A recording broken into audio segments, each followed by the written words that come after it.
far as possible, to table some proposals in the names of our own countries. So whether Barbados, for example, wants to take the lead on one of these thematic areas, connectivity and digital resilience, for example, with the support of Jamaica. If Grenada wants to take the lead on inclusive and secure digital society, supported by Bahamas or what have you. So I would like us just to reiterate to send forward some proposals in the name of our countries and gather the support as far as possible from our membership. So we'll do this through a process of consultation and consensus by email, via calls like this, via caucusing when we meet within CTEL. There's an opportunity as well to participate with Africa in some of their prep meetings to see what priorities may gel. And of course, we will submit these to ITU through CTEL. We would also want to encourage strong participation in the WTDC itself from the Caribbean. And at some point, we will be seeking to confirm those of you who are willing and able to participate to be there. It is in Baku, Azerbaijan. So it's a long trek. May be costly for some of you. I hope it's in your budget, but wherever we can assist, we will try to do so. But I think it's very important for us, this particular conference, focusing on development. And of course, we want to ensure that these proposals are adopted and that the ITU puts its full weight behind implementing, especially because it's important for developing countries. So whether it's in bridging the digital divide, whether we want to expand broadband infrastructure, develop broadband plans and strategies, especially on the issue of resilient infrastructure.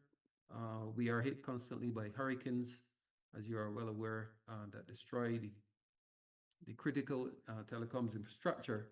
Just last year, Hurricane Beryl brought serious devastation to Grenada, Jamaica, Barbados, and so on. So we ought to ensure that when we speak about resilient infrastructure, that is taken into consideration and that the ITU is able to assist us in developing strategies and bringing resources to the table to help us build more resilient infrastructure. So with that, I want to again thank you and encourage your full participation. Again, let our voices be heard by tabling proposals in our name. I want to thank also Bahamas for its excellent representation on Council and for helping us keep track of the issues that are being discussed within the ITU. I go to a Council working group meetings next month. I'm currently chairing the informal expert group for the World Telecoms Policy Forum, which takes place in 2026. So I'm also keeping a closer watch on the deliberations taking place within the ITU. So it's a real good opportunity for us as small nations, as developing nations, to come together and let our voices be heard in this very important upcoming meeting. Thank you again for your participation. Back to you, Nigel. Thank you very much, SG. I think the tone has been well set for our meeting today. We have two main purposes here this morning. One is to enable what I would call a common briefing of our member states and our stakeholders on the matters related to WTDs. And then after we've all gotten that common briefing, then we will get into the second aspect, which is considering what might be the relevant Caribbean priorities that we would want to promote and put forward. In terms of this briefing, we'll be hearing from ITU and Michel Grel-Bereau, who represents the Bahamas, following ITU matters, and also Mr. Tariq Mohammed, who is actually a consultant with the ITU on a specific project, but he is one of the co-chairs, I guess, or co-leads for the CTU ICT Youth Network. And he would be also giving some perspectives on some of the matters related to WTDC from a youth perspective. So we will get going with this briefing section, and I would like to invite Mr. Carlos Lugo Silva, who is a program officer with the ITU's regional office in Central America right now, I believe. And he would give us the overview of the WTDC and the upcoming regional preparatory meeting, America's regional preparatory meeting. So, Carlos, I would like to give you the floor. Over to you. Thank you, Nigel. Thank you, Ronnie, and for everyone. It's a pleasure to be here today. I'm Carlos Lugo. I'm the regional lead for policy and regulatory topics, thematic priority in America's region. I'm working from Central America area office, but since the next month, I will be working from Brazil, from the regional office. So it's a pleasure could share with you all the information about WTDC and about our RDF and RPM. And let me share my presentation that I prepared. Give me 1 second, please. I could share my screen. Yes. Perfect. Perfect. Okay, as Nigel said, WTDC is a very important platform for development. And for us in ITU, it's a tool to define our agendas, our mandates, and that's the main event, the main conference in order to define initiatives, projects, programs to assist and support our member states. That's the most important definition for WTDC. Let me. Okay. Oh my God. I have a problem with that. Give me 1 second. Okay. Let me start with.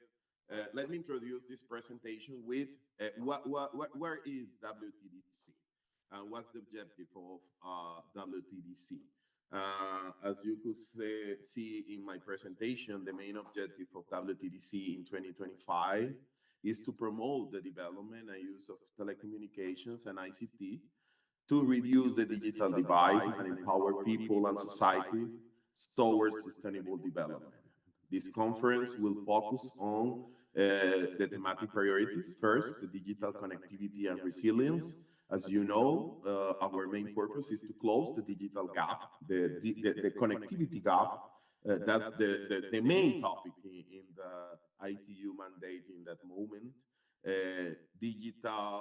Sustainable digital transformation and innovation is the second priority area. Enabling environment and inclusive and secure digital society.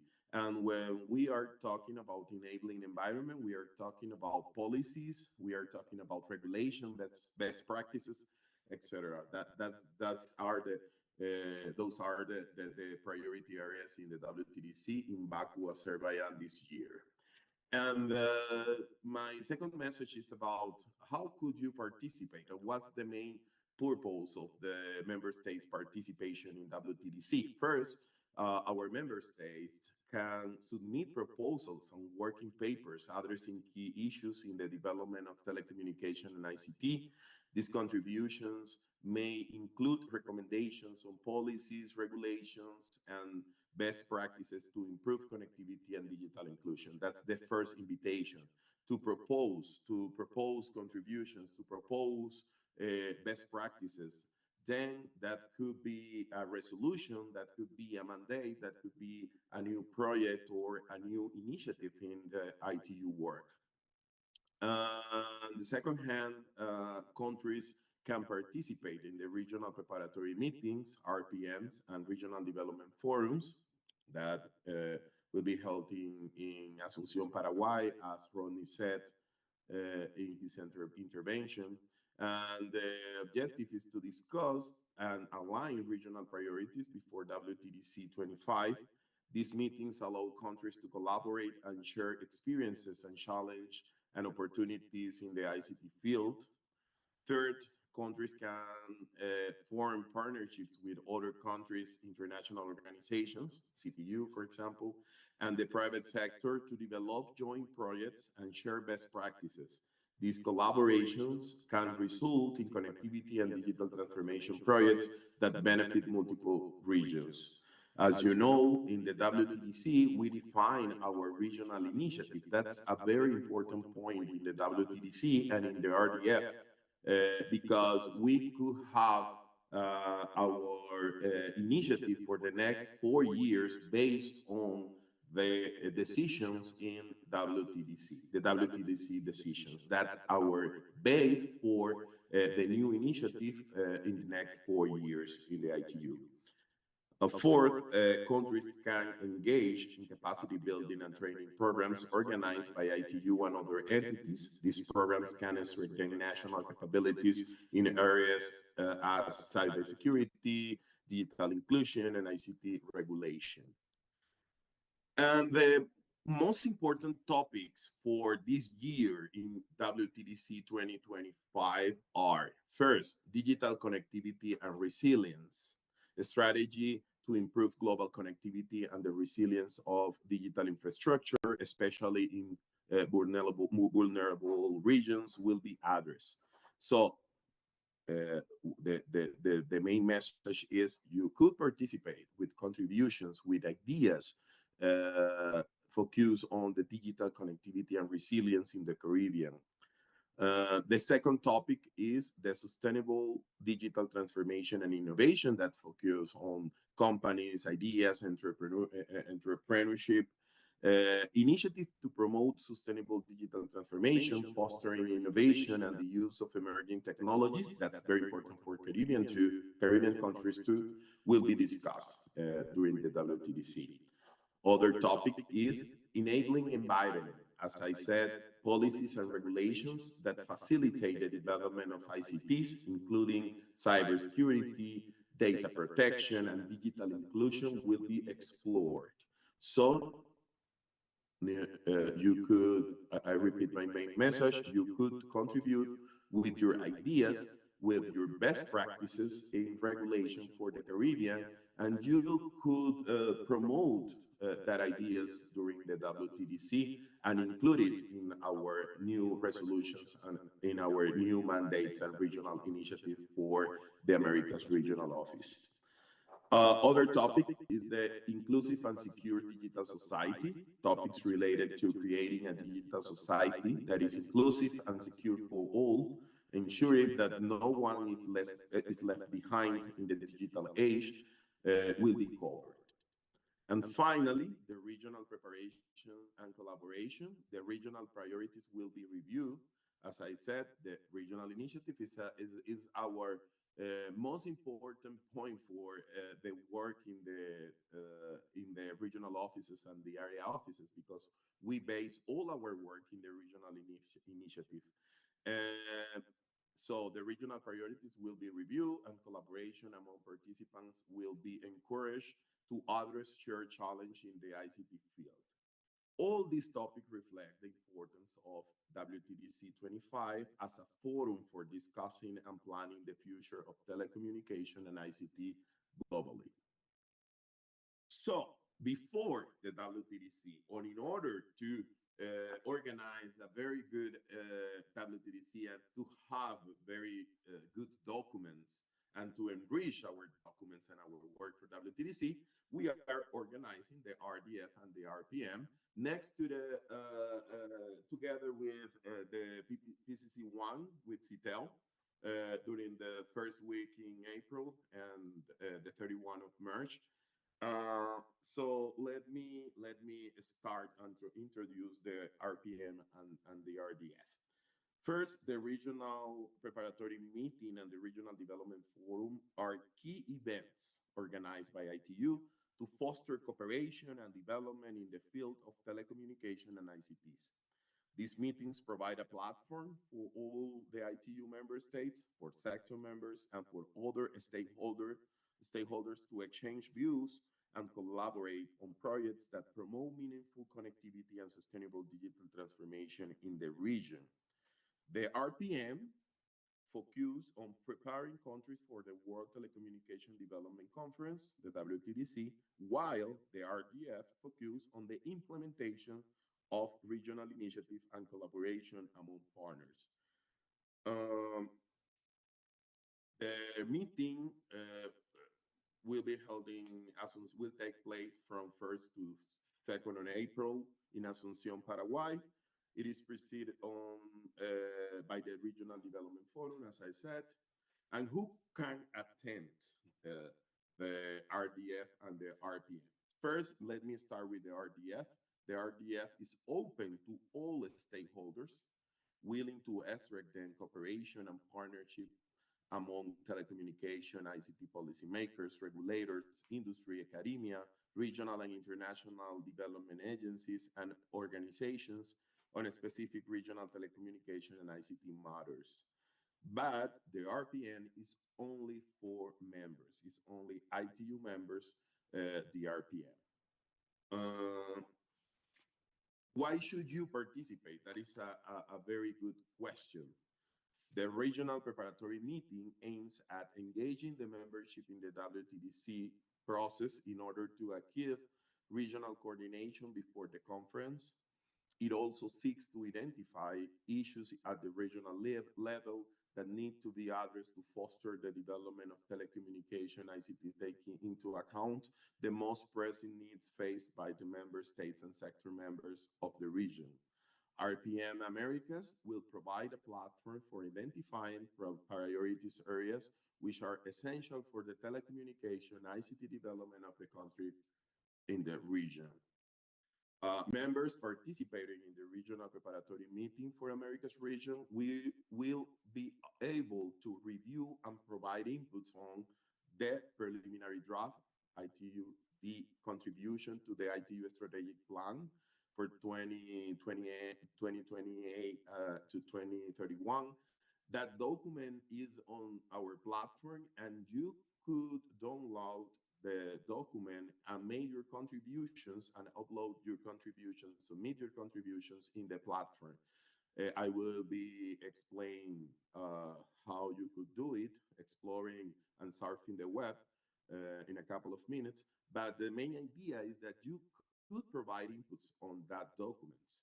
The preliminary in those documents, the preliminary draft ITU the action plan 2026 to 2030, and in the preliminary draft WTDC-25 declaration ahead of WTDC-25.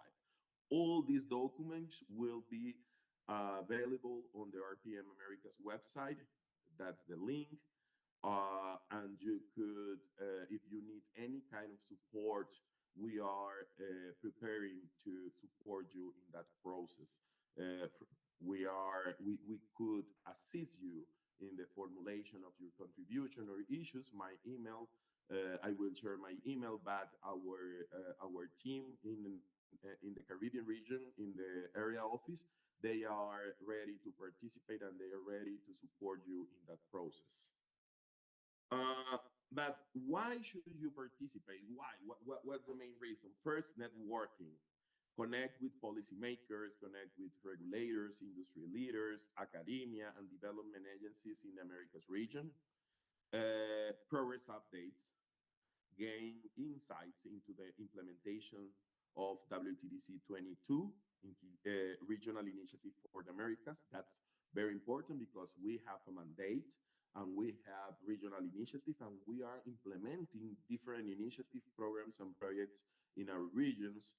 So that's the main space and the main platform to update about that projects.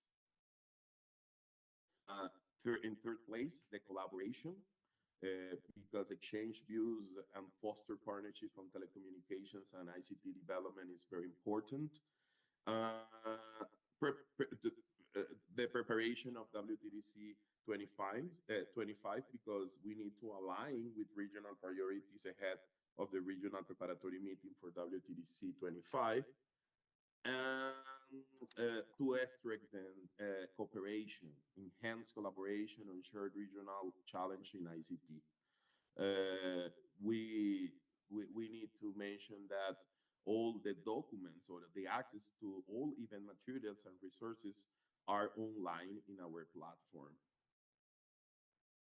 This is the web page. You could access to the web page, RPM Americas, and you will find information about participation and registration. You will find the documents, resources, etc. For example, in this moment, you could find the agenda, the draft agenda for the RPM and for the RDF2, and all the other documents that I mentioned will be available in this platform. About the contributions, you could make contributions and you could submit contributions until February 15, and without translation to until 20 March 2025. But the deadline for the secretary documents, all the documents for the secretariat are 25th February 2025. That are the dates, and you could consult in our webpage in order to submit your contributions. That is open in this moment. That is a great opportunity for the Caribbean countries. Why? Because I believe that that is a good platform to access to funding and resources. Initiative as partner to connect digital coalitions, the development fund, the ICT development fund, for example, is a good opportunity for our countries, because it's important for the participation, because this meeting facilitates the creation of partnerships with other countries, with international organizations and the private sector, which can result in joint projects and the exchange of best practices. Is important because every ITU events such as the RDF include trainings, skill development programs that can strengthen national capacities in different areas as cybersecurity, digital inclusion, ICT regulation, etc. And finally, because the policy influence participating in these meetings allows Caribbean countries to influence the regional and global ICT agenda, ensuring that your needs and priorities are considered in the ITU decisions. So that's the main purpose of your participation in the WTDC and in the RDF and in the RPM for the ITU. What's the process to participate? First, the registration is very important, that you could access to the web page and must register for the events using your TIES account. You have your TIES account, and with your user and password, you could register in the meeting, in the different meetings. You have to register for RDF, you have to register for RPM, and you have to register it for WTDC in the moment. It is important to complete the registration in advance to ensure participation and to have your badges, etc. Preparation of contributions. Countries should prepare and submit your contributions that reflect your priorities and needs in the ICT field. These contributions will be discussed during the meetings and can influence future decisions and projects for ITU. Let me drink some water.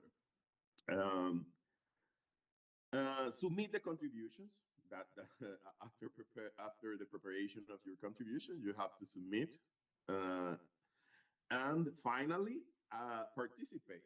The active participation during the meetings. It is crucial for representatives to participate in discussions, workshops, and networking sessions to maximize the benefits of participations. In summary, ITU's RPM and RDF offer a very important platform for Caribbean countries to collaborate, access resources, and develop capacities in the ICT field.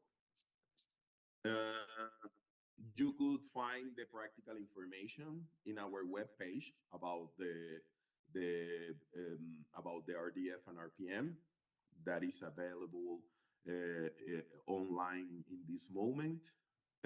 All the information about the meeting, about the venue, about the hotel, etc. All the practical information is available now. And if you need any other information, and if you have any question about the practical informations, we are here to support you, and you could send an email and I will be there to support you.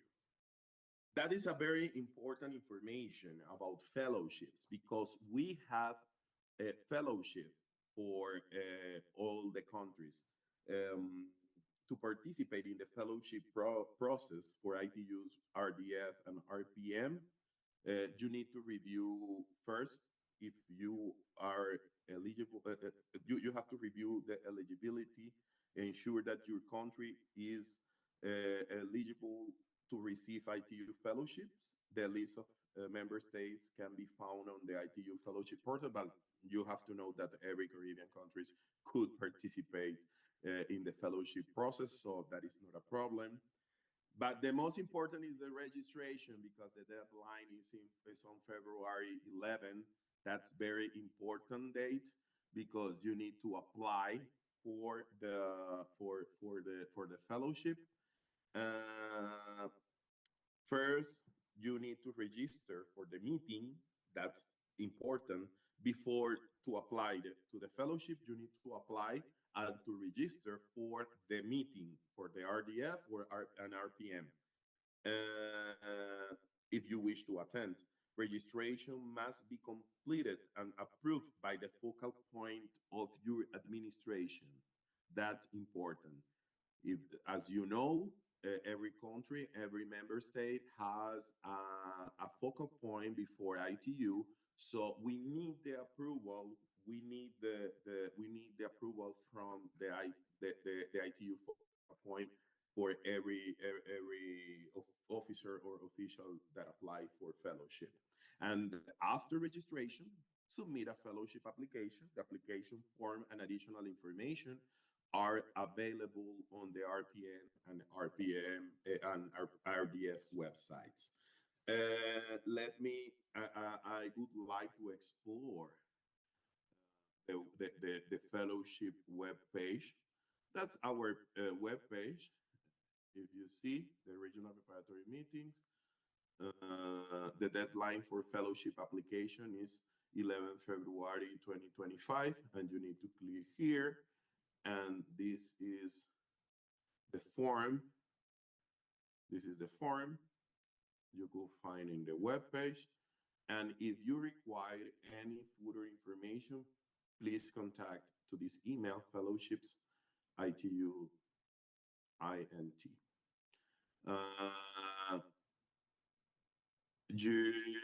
What other information is important about fellowship? We are supporting just one fellowship, 100%, all inclusive, tickets and DSAs, so tickets and hotels and meals, etc., or two partials, so 2 tickets or 1 ticket and 1 DSA. So it depends.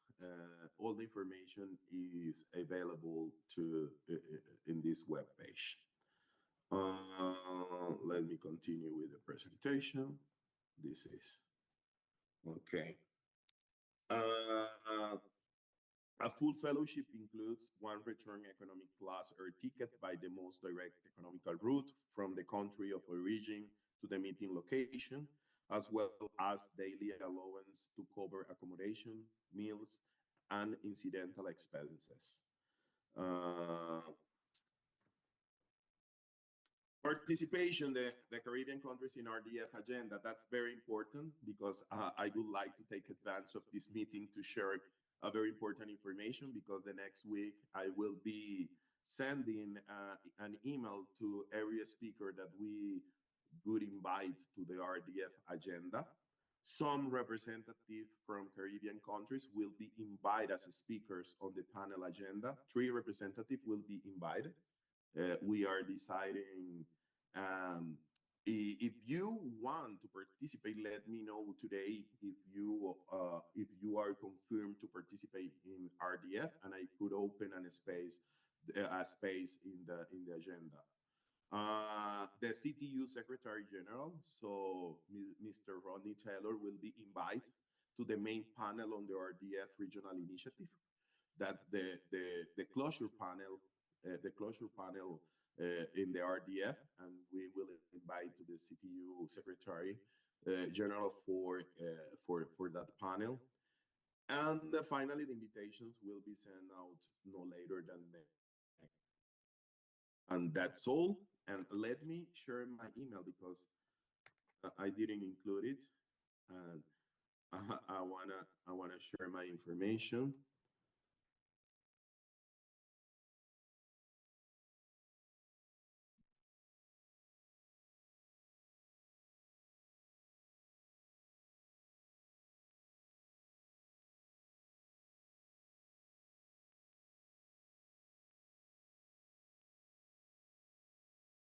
And I will be attending your questions, any recommendation, comments, etc. So if you have any questions, I'm open to your question and to your comments in this moment. Thank you very much. I really appreciate your time and your attention in this presentation.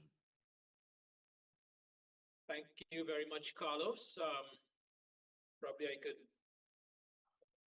ask if anyone has any question they want to raise at this time. Give a second. Okay. All right, there you go.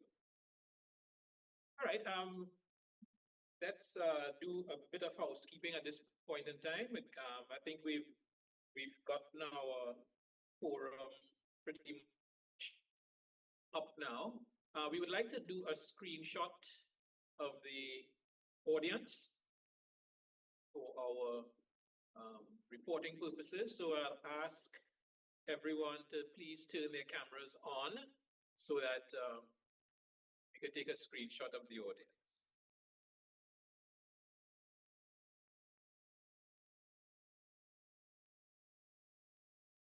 That will be facilitated by my colleague online here, Ms. Michelle Garcia. Morning, everyone. Yes. Is everyone smiling? All right, so we smile. Great. We are happy to be here. All right. Yes. All right. That was one. Do three. So I'm seeing a bright smile from you, Sarah. Lovely. And the third one. Thank you very much, everyone. All right. Thank you very much, folks. All right. So Carlos talked about the RDF and the RDF. So the development forum first, followed by the ITU regional preparatory meeting. All taking place in Asunción, Paraguay. And really what we're going to have is a week of meetings. Everything is so well coordinated between ITU and the regional authority, CTEL. So between March 31st and I think April 4th, we'll be having the RDF on one day, the RPM on 2 days, and then we're going to have another 2 days of CTEL meetings. And the focus will be on CTEL's preparation as well for WTDC. So our input from the Caribbean, which we are seeking to formulate in large measure from our discussions today, will feed into the CTEL proceedings and eventually help to create what we call inter-American proposals going into WTDC. I lapsed a bit in terms of my formal agenda in that I ought to have also included CTEL to talk about their meetings as well, but thankfully we do have CTEL present, the CTEL representative present in our meeting today. So I would invite Ms. Maria Celeste Puenmayor, who is the telecom specialist for this area, to say a few words about the upcoming CTEL PCC1 meeting and how they relate to WTDC. So, Maria Celeste, over to you. Thank you, Nadia. Good morning, everyone. Thank you again, CTU, for allowing CTEL to share with you all the preparation of CTEL for WTDC, as well as our PCC1 meeting in Asunción. I don't know if we have some chance. I have a little brief PowerPoint I can share with you. And also, I would like to inform that yesterday, CTEL Secretariat circulate the invitation for our interim meeting in order to prepare CTEL and all the region in advance for the preparatory meeting in Asunción. So CTEL going to have a virtual meeting on February 26th, 3 hours meeting in order to prepare the documents that we need to focus on the preparation of the preparatory meeting for WTDC. The idea is that the contribution for the different country fit, this important document that will be the declaration as well as the initiative, the regional initiative that you mentioned. It's so important that all the members can allow and have the opportunity to express their needs and also focus on to be this information on the regional initiative in order to have for our following period of work, have all the needs of our country in place. Our colleague Carlos Lugo talked a lot about the importance of the initiative, the regional initiatives, and the importance that all the member states collaborate to create a very well document in order to have all the needs of our region, of all the countries in this initiative. So this is so important meeting that we would like that everybody participate. CTEL is open to hear everyone, and the idea is that we're going to have a very strong document that have include everyone in the region, all the needs for our future work study period that is going to be approved in this coming WTDC. So I'm going to be share just a couple of slides to mentioning, and as well as I'm going to be share with you the circular that we sent yesterday. Give me some time.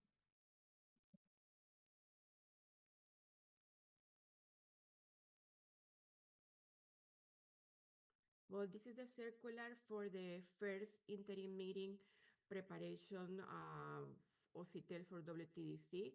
The most important thing to highlight in this meeting is that we are right now open to accept contributions relating to WTDC declaration as well, the regional initiatives. And the other thing important is that we're going to be considering preliminary proposals prior to the 46th meeting. This meeting in Asunción is very short, so the idea is to advance all the preliminary proposals sent for the member state in order to start discussion, start negotiation, and be a little bit more prepared for our 2-day meeting in Asunción. And the most important thing is the registration is open. Remind you that we have 3 events, as Carlos Lugo and Nigel mentioning, that we have separate registration because they are ITU events and CTEL events. So we're going to kindly invite to register until February 24th for this meeting, and as well as for the events in March. They have different kind of registration, so pay attention to that. As well as we have in the platform and a website, especially for this virtual meeting, in order to submit the contribution for this interim meeting. So the deadline for submission of contribution for this meeting is February 19th. So the idea is that contribution start moving in order to be prepared for our meeting in Asunción. So let me stop this sharing for you, and I'm going to be sharing this one. So I don't want to take so much time because I know that we are already present these slices in the last meeting with CTU, But the idea is to mentioning that we're going to be have back-to-back meeting with ITU. We're going to be using the same venue, that is Paseo La Galería Hotel and Suites. Remind you the deadline for submission of contribution for PCC1 in March. Will be March 13 with translation, March 20 without translation, and March 20 at midnight we're considering late document. So document received after that day, we're gonna be transferred to the following meeting. As indicated, our meetings are 3 different meetings, 3 different registration. Please be aware on that. And the outcome that we expect from the RPM, and this is the important that you can participate in this virtual interim meeting in February, is to start prepare these 2 big important documents, the draft of the declaration as well the regional initiative. So the idea is CITEL we will prepare in order to submit a document for the RPM with our draft and continue and finalize this draft during the RPM in Asunción. So this is why it's important to participate in this interim meeting in order to cover all the needs of our region. Registration are separate. You have the links in there. And also remind you that the preparation of CITEL leadership are United States, Ms. Ena Decani, and Brazil as a vice chair, Mr. Roberto Irayama, will assist us the CITEL Secretariat. The preparatory timeline, it is very clear. We don't have too much time, so this is why we are presenting to you this slide. Remind that on February 26th will be our first interim meeting. Then we're going to have Asunción meeting in March, April. Then we're going to have another interim meeting in order to prepare for our last meeting in Chile. And also we're going to have a backup meeting with CONCITEL in Colombia in October, just in case we have something to cover or something to address before the WTDC in Baku in November. So thank you, CTU, for the opportunity for CITEL to one more time present what are our logistic coordination for PCC1 as well for WTDC. We would like CTU get very involved with this process, and we are welcoming everybody in Asunción pretty soon. Thank you so much, and CITEL Secretariat is at your disposal. Just let me know if you need anything regarding logistics or as well as technical aspect for preparation for WTDC. Thank you so much, Naya. Thank you very much, Maria. You saved us there. What I would ask is maybe you could send us the presentation again just to make sure we have it so that we can make it available on the event page. So we have all the important dates from CITEL and the important dates from ITU. So this is why it's quite important that we have the Caribbean prep meeting at this time, because we have a lot of important dates coming up and some of them are fairly soon. So the timing is good. So that's ITU and CITEL. Actually, there's one linkage I need to make now to the next agenda item, in that we've heard a lot about the Americas regional prep meetings. And such preparatory meetings are taking place in each of ITU's 6 world regions. And so we're having prep meetings in Europe, in Asia, in Middle East, and so on, all between February and April of this year. And on behalf of the ITU development sector, there is a team, they call it the Telecommunication Development Advisory Group, or TDAG, that is coordinating all this work and the outputs of all these meetings and all the preparations associated with WTDC. So the next part of our briefing, then we'll be looking at what is the current status of some of the work in those TDAG groups. And two persons will take us through those aspects. One is Mr. Tariq Mohammed, and the other is Ms. Michelle Grelbero, who represents the Bahamas. So I'll ask Tariq to go first and talk about what TDAG is doing from a youth perspective. Over to you, Tariq.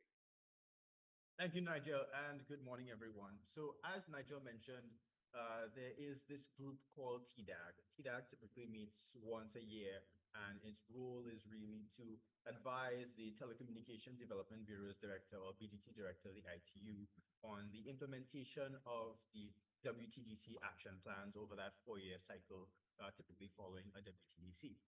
So just this week and ended yesterday, we had a number of TDAG meetings as was convened in an extraordinary meeting of TDAG.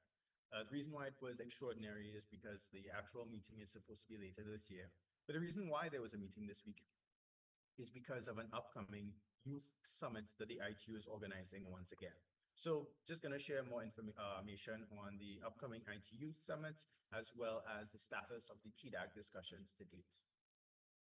So over the years, ITU has done quite a bit of youth inclusion initiatives, most notably through their Generation Connect initiatives, which is surrounded around 3 thematic pillars: empower, engage, and participate.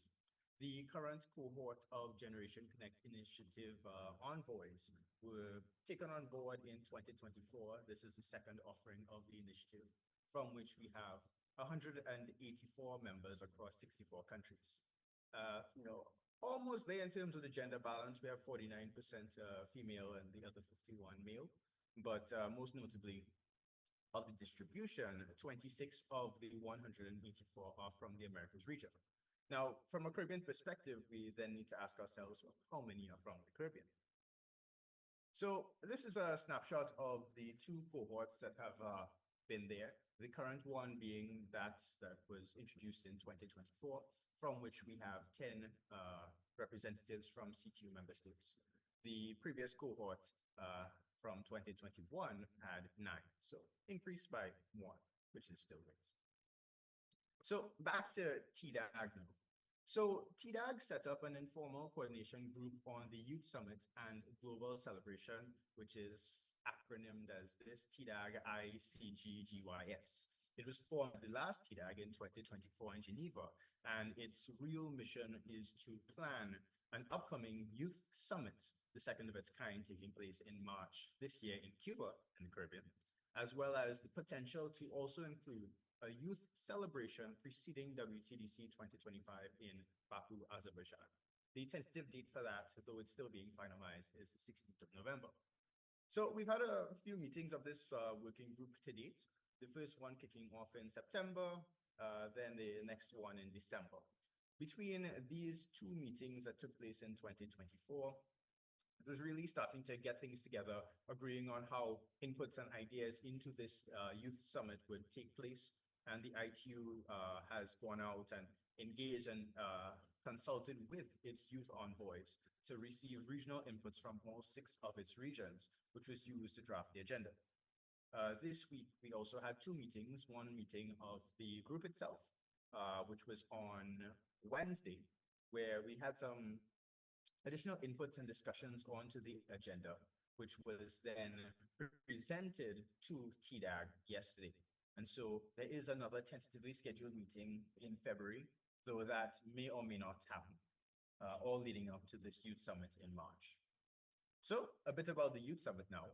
It's the second ever of its kind, the first one taking place in Kigali 2022, immediately preceding the WTDC that took place in Rwanda, Kigali of that year. We had a number of Caribbean delegates who attended that summit through a number of fellowships, whether it be through ITU or otherwise. And so this really provided a good opportunity to support youth development, most particularly capacity building and networking. The current summit that's going to happen in just about 2 months from now is a bit differently structured, whereas it is focused more now on the youth within ITU's membership, the youth envoys, which I shared earlier, as well as youth that are involved in any other UN or related organizations. So One thing to note, as I mentioned fellowships earlier, is that in this offering of the summit, ITU does not appear to be providing fellowships directly, but is more encouraging its member states to be the ones to facilitate it. There is, however, sponsorship opportunities for the summit that ITU has documents on online, and I will be sharing the link to that in the chat where you can see all the information about the summit. So the program is quite packed over these 3 days. Too many words for me to go through here and too many topics as well. But thematically, they're centered around 4 key areas: capacity building, networking, developing an input to the WTDC and the Development Bureau process through a report that's being developed through this summit, as well as enabling those that are participating, those that are involved, to have a greater exposure to the UN systems using ITU as an example. And so just a few recommendations for your consideration. What would be great is if we could have some support for the Caribbean participation in this upcoming youth summit, whether that be member states and other CTU members nominating and sending youth representatives from your own countries, or supporting that of the Caribbean ICT Youth Network, CIYN. Most notably, the TDAG working group that we have on the informal coordination, part of its terms of reference from the ITU really encouraged participation of youth in these working groups, as it's about developing a youth summit. So they want to develop it once again by youth for youth. So where there is opportunity in participating or nominating young persons to participate in future TDAG working groups of this kind on youth-related items, that is a good opportunity from the Caribbean region.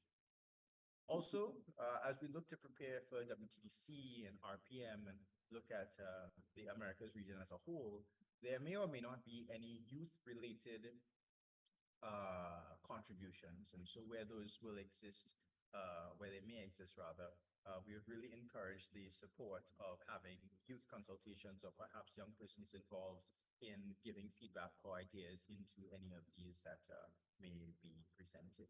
And last but not least, as we are Caribbean focused, once again, just want to do a quick plug to countries to be part of and share more information on the Caribbean ICT Youth Network, which you can express interest in through scanning this QR code on your screen. So for more information on the ITU's upcoming Youth Summit, which is really the output of this TDAG set of meetings, we can visit this link. And so I'll be sending that in the chat as soon as I'm finished. And yeah, that's it, a very short presentation. And thank you. If you have any questions or would like to reach out to me afterwards, my email is on the screen. So thanks so much, Nigel, and back over to you.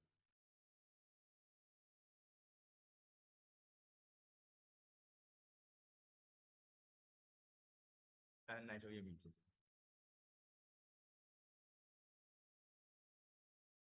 Oh, yes, thank you very much, Tariq.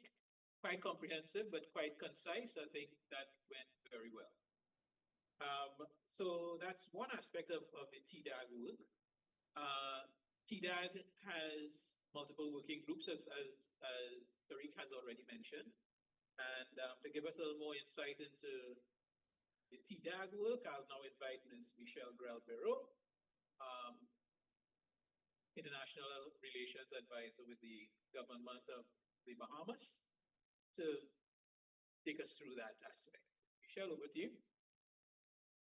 Good afternoon, everyone, and thank you, Nigel. Actually, I'm with the Utilities Regulation and Competition Authority in the Bahamas. Thank you. The capacity is correct, but organization is I'm with IRCO. So just give me a few moments to share my screen.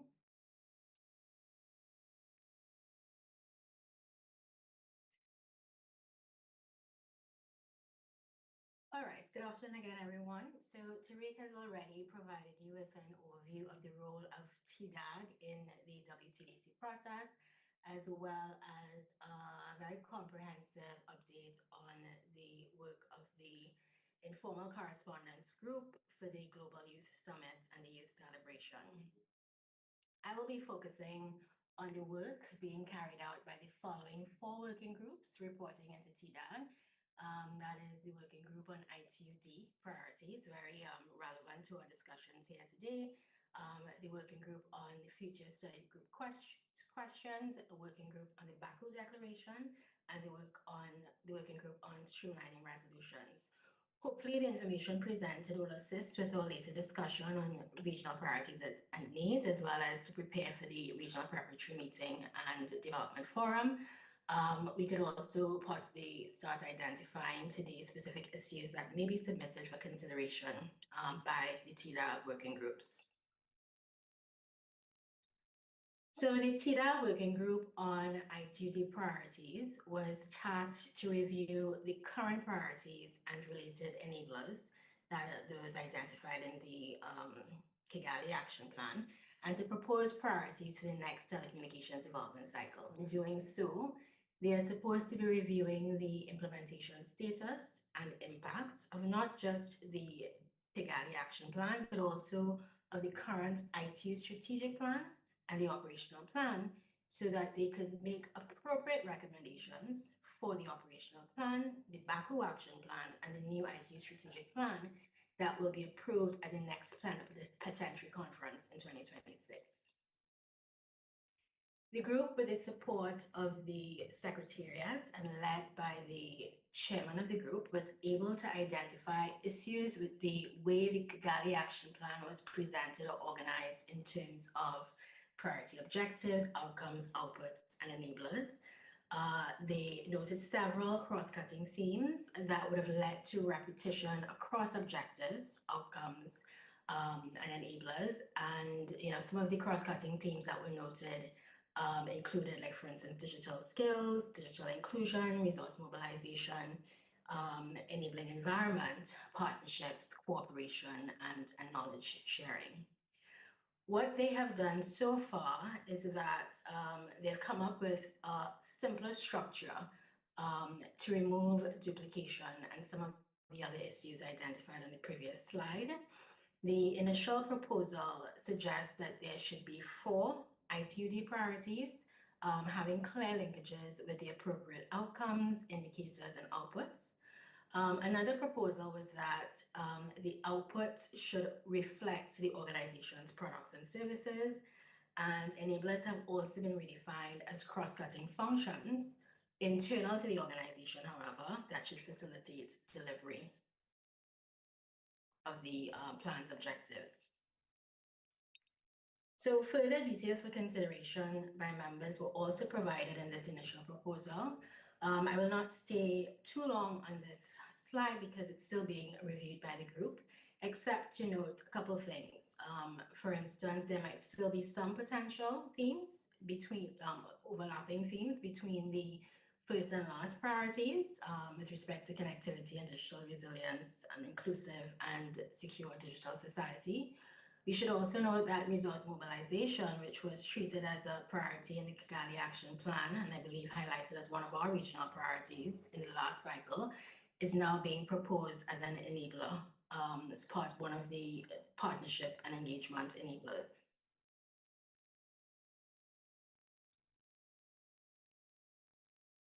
In the last working group meeting that was held in December, members generally agreed that the initial proposal provided an excellent framework for consideration, but made some preliminary observations for consideration moving forward. First of all is ensuring that we have proper placement of certain topics within priorities, that there should be continuity between the existing plan and the new one, even though we are trying to streamline it. And we're trying to build upon it. The plan should also provide a clear rationale, so some preliminary information or explanation as to why the 4 priorities proposed are being recommended, and the supporting enablers, and that there should be some alignment. We should demonstrate alignment with the ITU strategic plan, the relevant business action lines, and the Global Digital Compact moving forward. They have also recommended that the plan should identify mechanisms to be used for risk analysis, monitoring, and evaluation, which were highlighted as key to ensuring effective implementation of the plan in the next cycle. So this work is expected to be advanced by facilitating further inputs during the next working group meeting, which is scheduled for March 6th. I should note that all these meetings are, are online, they're virtual, so anyone can participate, any member state can participate, having gone through the typical process of registration and getting approval from your focal points.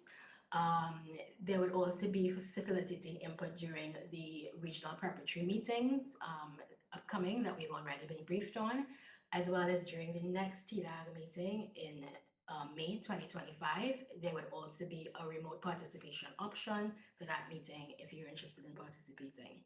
And of course, final consideration and adoption will take place during WTDC in November. The second working group that I'll be covering today is the working group on future study group questions.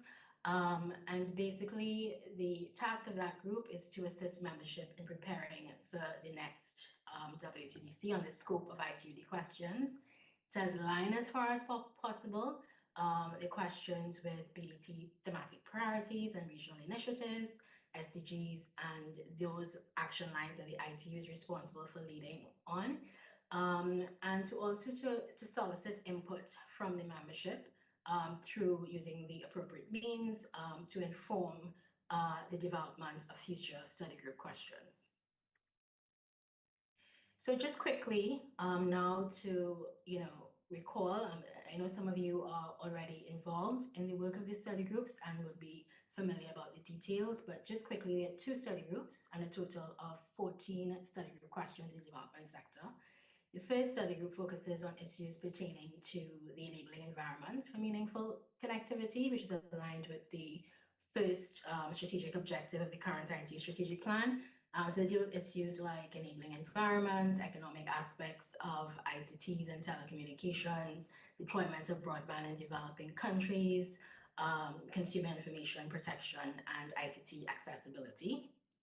The second working group focuses on issues pertaining to general digital transformation, which is aligned with the second strategic objective of the current IT strategic plan. So it deals with issues like ICTs for environment, smart cities, e-services and applications, including e-health, e-education, and adoption of telecoms and ICTs, and improving digital skills. So far, the work that has been completed by the working group includes the following. First, there was a survey that was conducted with members on current study groups, and their questions. The group has also received initial contributions and discussions on the results of the survey, and already there are proposed changes to the scope and terms of reference for some questions. I should note here that coincidentally, there's another opportunity for feedback if persons or countries are interested in providing feedback to this work. There's an end of cycle survey for ITUD study groups. The deadline is on 7th February. I believe that circular was issued just this beginning of this year. The group has also already completed a draft deliverable, which is a revision of extracts to resolution 2 for WTDC, including proposed changes in the terms of reference of the study group questions. And there are 2 proposals that have been received for new study group questions. One is on device affordability and availability, and the other is an application of artificial intelligence.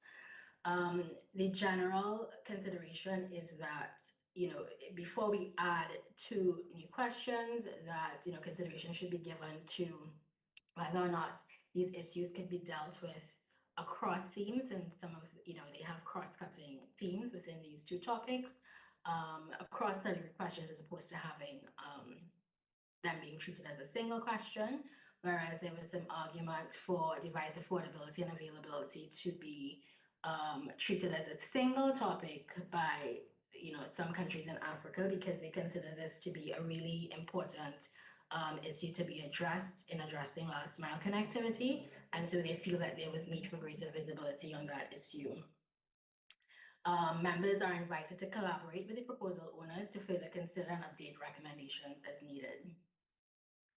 So this is just a quick summary in one slide on review of study group questions. I'm not sure how many countries in the region would have participated in this survey, but in terms of most and least important questions, the most important questions identified were those related to broadband deployment in developing countries, cybersecurity, and the question on addressing connectivity in rural and remote communities.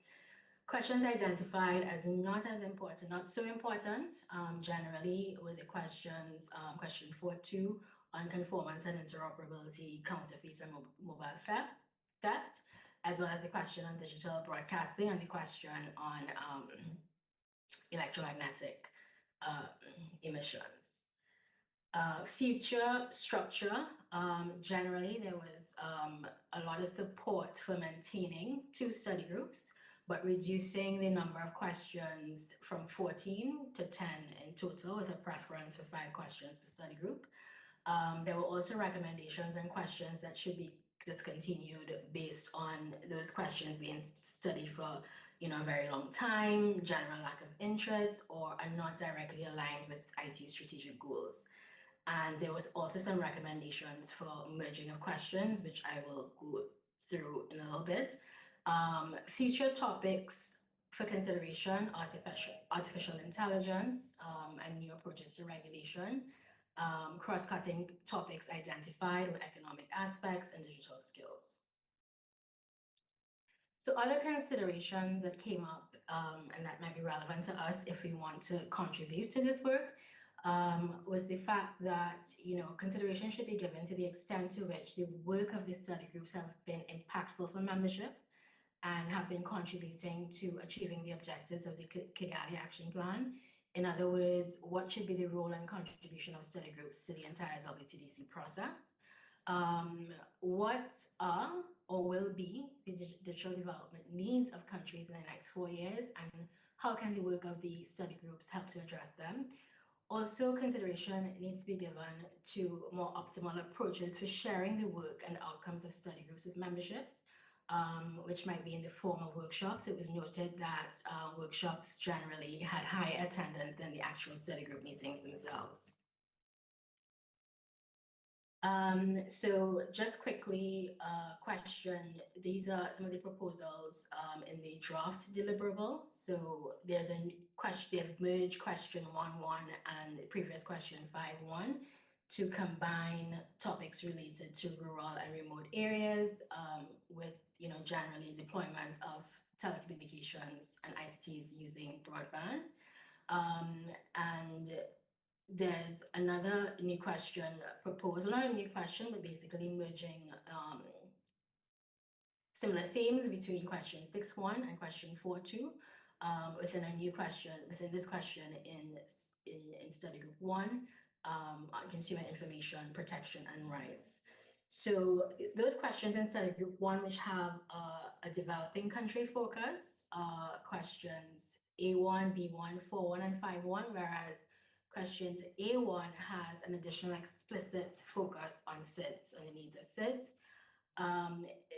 I won't go through this. This is just the slide in detail. This slide just highlights some of the new topics being proposed in each study group question. You would note, like for instance, in A1, they're looking at studying the use and benefits of AI in terms of improving connectivity in developing countries. With respect to consumer information protection and rights, they're looking at, assessing user satisfaction levels using different mechanisms to improve quality of services generally. The under proposed study group 2 questions, again, there's some additional merging. So they have combined questions 1.2 and questions 2.2 to have a general question on enabling technologies for digital services and applications in the context of smart, sustainable cities and, in general, e-applications. The use of telecommunications ICTs for disaster risk reduction and management was moved from study group 1 to study group 2. There's still the question on securing information and communication networks that's been left mostly unchanged. And there is the question that emerged of 3 of the study group, 2 questions for 1 question dealing with ICTs for environment, and the question on digital skills and adoption of ICTs that's been left relatively unchanged. Again, questions with an developing country focus are questions E2, 2.2, and 3.2, and questions with an additional explicit focus are questions 3.2 and 5.2. So next steps for this working group, the next meeting is on March 4th.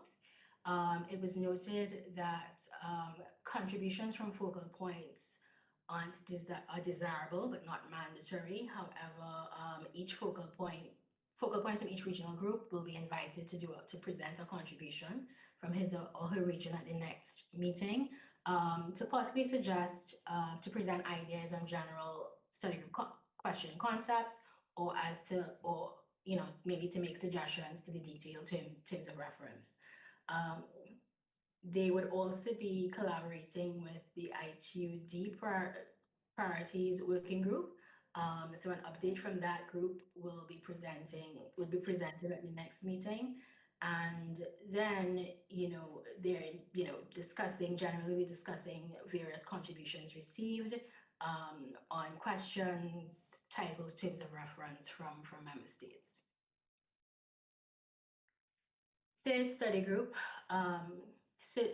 group, on streamlining resolutions. Their task is to just do that, looking at current WTDC resolutions to identify duplications, overlaps between themselves, as well as with existing plenipotentiary conference resolutions.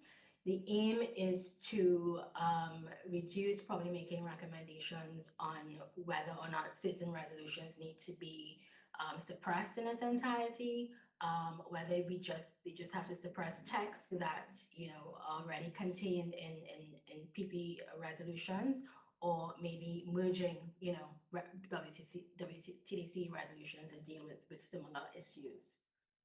So as a first step to streamlining, the group has proposed the following clusters of WTDC resolutions by topic or theme. For example, information and statistics, connectivity, environment, regional cooperation and projects.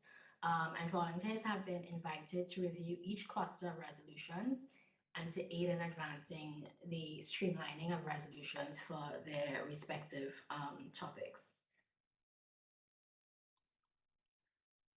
Further contributions on additional clusters are being welcomed, including other resolutions and contributions that may be under preparation by regional organizations. Volunteers are still being called upon to assist in the clustering and streamlining work. Additional online meetings to be held before TDAG-25 in May. There will be a meeting on March 26th. And another meeting tentatively on May 2025. So if you're interested, the information is available on the TDAG website. And finally, the working group on the WTDC declaration is tasked with proposing elements and making recommendations on a future draft declaration. So far, the group has decided to coordinate with other TDAG working groups, for example, the working group on ITUD priorities, to identify which key topics should be included in the new declaration.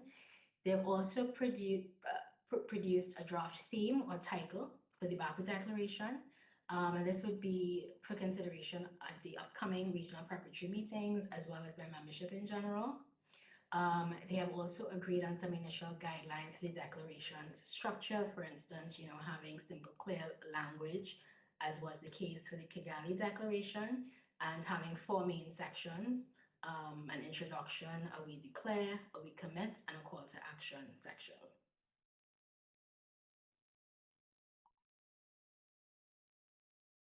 Next steps for this working group. So for the next meeting, the chair has agreed to present an initial proposal of the narrative. Again, reports, as with the other groups, reports will be provided to the upcoming regional preparatory meetings.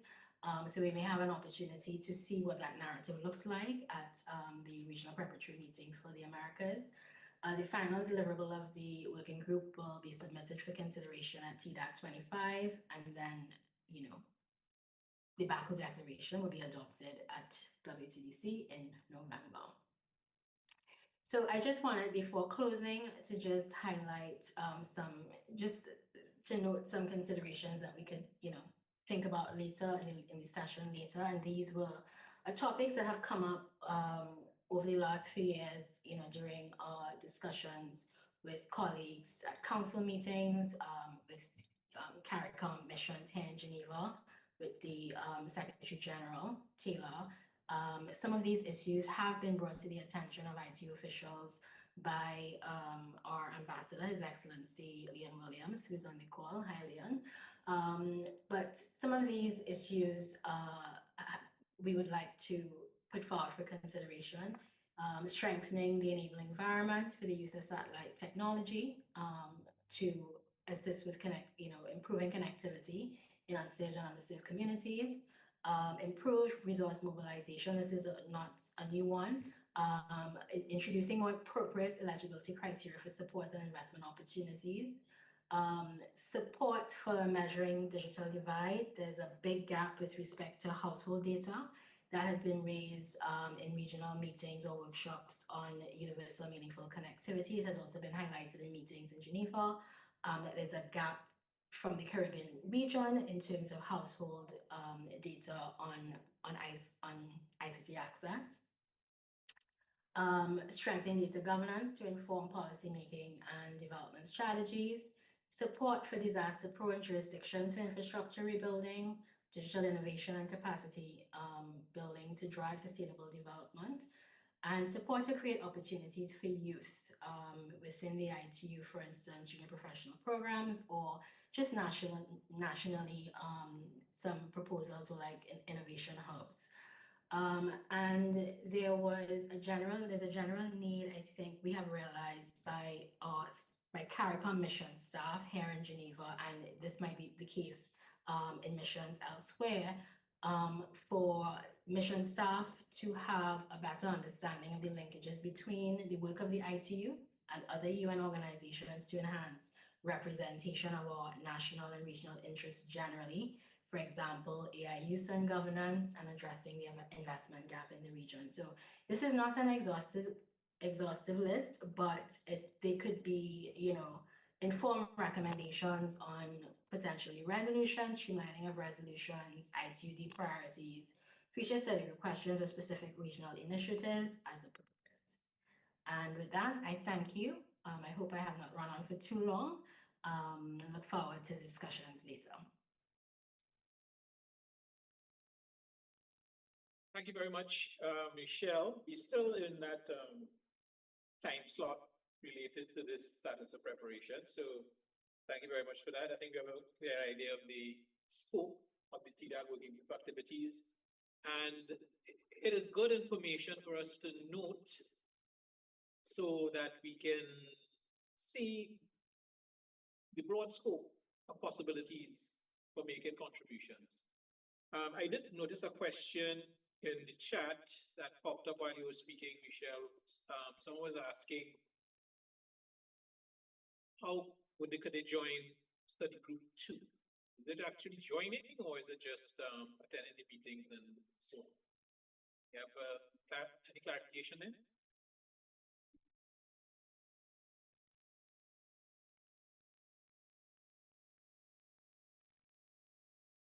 Oh, for me, or for the person that posted the question?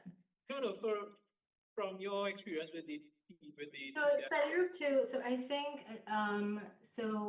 think to be able to join, first I think you have to either belong with an organization that's a member, and probably the IT representative can give a more accurate response. But I think first of all you have to be with an organization as a member of the ITU, a sector member, or a member state. If you're a sector member specific to the ITUD, and then you can then register for meetings. You can register for meetings, but you have to get the approval of a focal point. And that focal point would be someone who has been designated from the organization who is a member of the ITUD or from a member state. So if you are at UE, I don't know if UE has ITU membership. If it does, then you would have to find out who that focal point is, so that they know that you're interested, so that when you register for meetings, you can get that approval. If not, I don't know if CTU could facilitate Craig participating. But yeah, that's the process that I'm aware of. Perhaps an IT representative of the call could also provide some insight, just in case.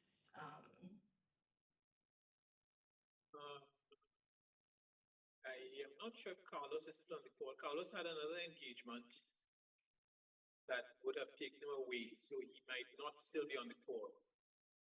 So just to add to what you said, yeah, in my own experience, it's as you said, one could register, once you have a ITU ties account, essentially, you can register for ITU meetings. But your registration must be approved by a relevant focal point for the organization, as the case might be. If you're a member state, it would be someone in the government. If you're a government worker, it will be someone in a government ministry designated as the IT focal point. Or if an organization is an ITU sector member like the CTU, CTU facilitates attendance by its staff, and sometimes also by its members who are not secretariat staff. So I don't know, we have a better answer right now, but let me just make sure I'm not missing any other questions. Oh, we do have an answer that UE is not a member of the ITU. So it would be some other organization that you'd have to look through. Maybe if you're in Jamaica, or if you're Jamaican, you could probably make a request of the relevant government ministry, or maybe one of the regulator organizations might also be a member of the ITU. So that, I suppose, would be your options.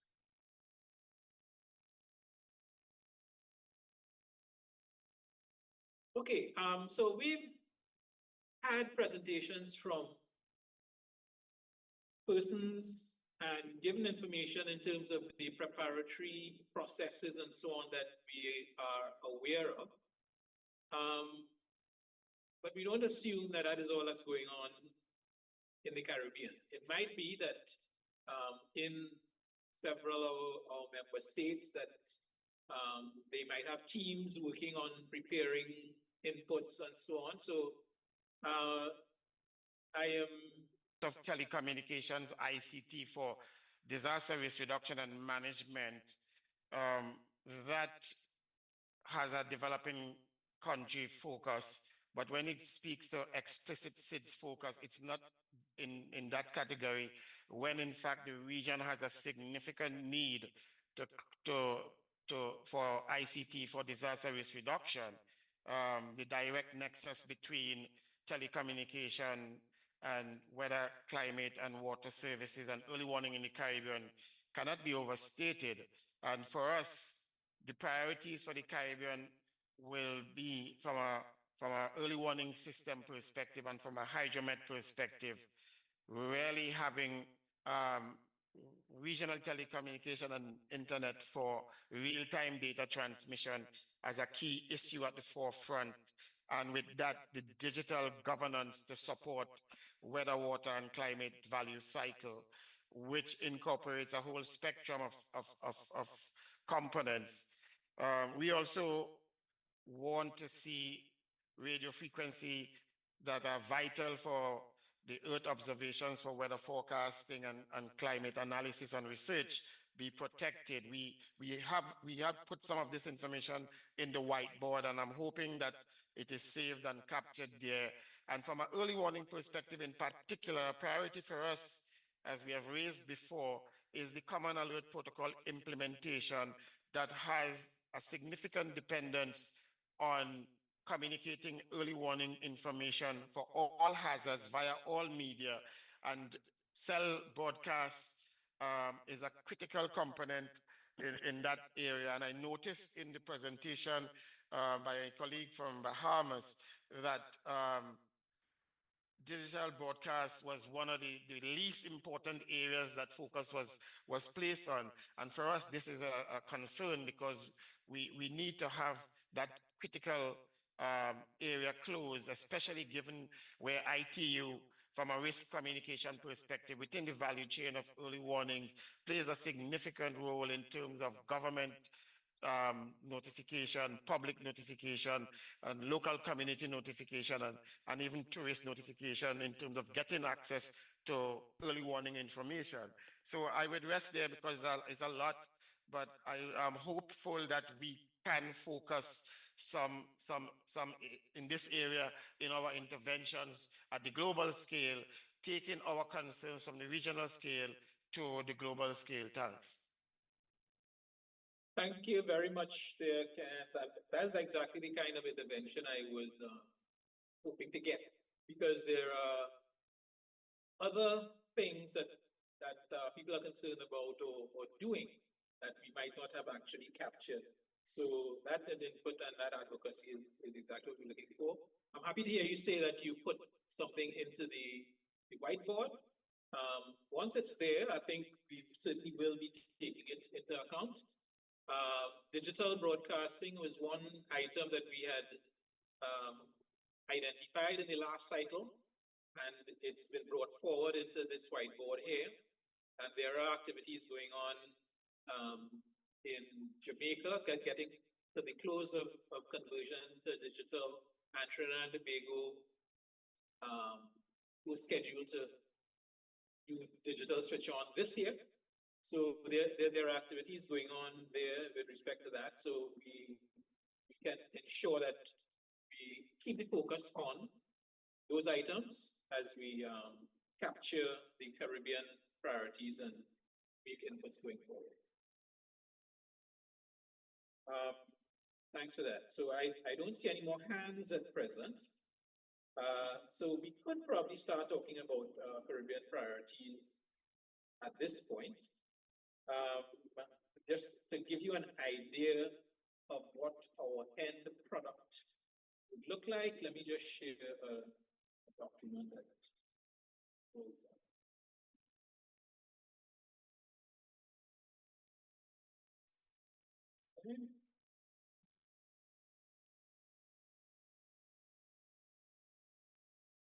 Okay, so in the last cycle, and I think we actually had this Caribbean prep meeting in 2021 for the last WTDC.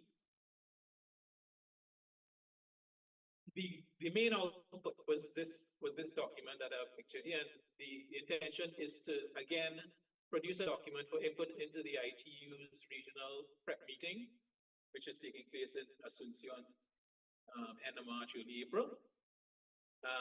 With the Caribbean priorities included. Actually, yeah, and we've gotten some of the deadline dates for submission from earlier presentations. So let's kind of take it from there. So what this document is a contribution from the last time. It would have given information on where the recommendations have come from, what meetings we had, what are the principles that were taken into account in terms of universal service, vulnerable populations, and so on. The Caribbean context about the policy of creating a single ICT space, and from our meetings, what were some of the findings from our meetings. In that last cycle, we did, as we plan to do today, by categorizing our inputs under the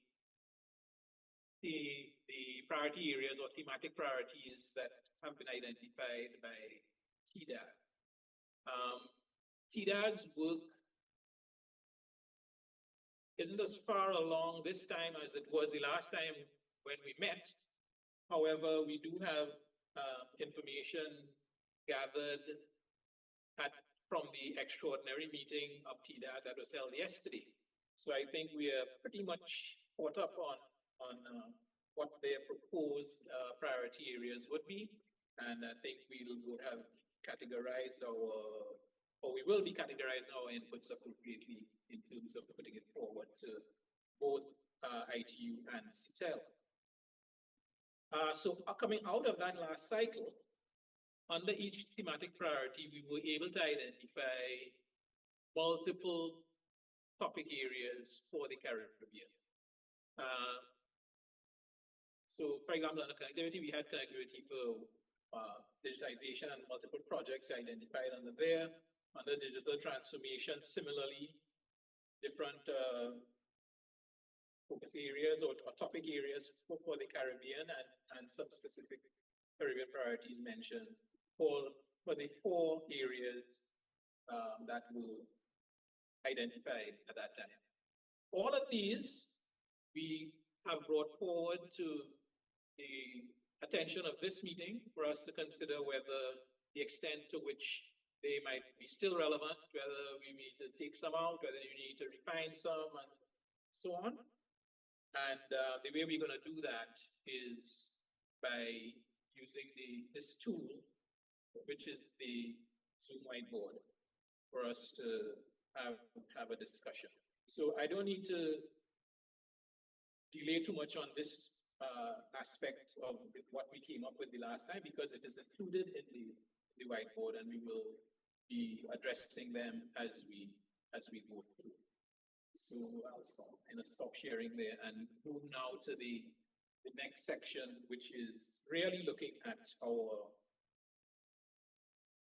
proposed Caribbean priorities. I'm going to get a little assistance for this part from Tariq, who would be the main scribe for this. Now, this morning you would have gotten an email with a link to this whiteboard that is before us now.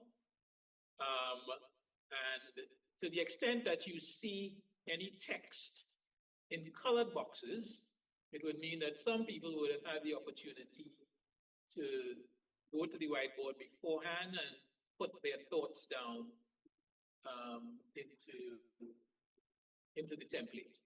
So for the next phase of this meeting, probably over the next hour or so, what we would do is take a look at each of the 4 thematic areas there, the 4 priority themes developed by TDAG this year, and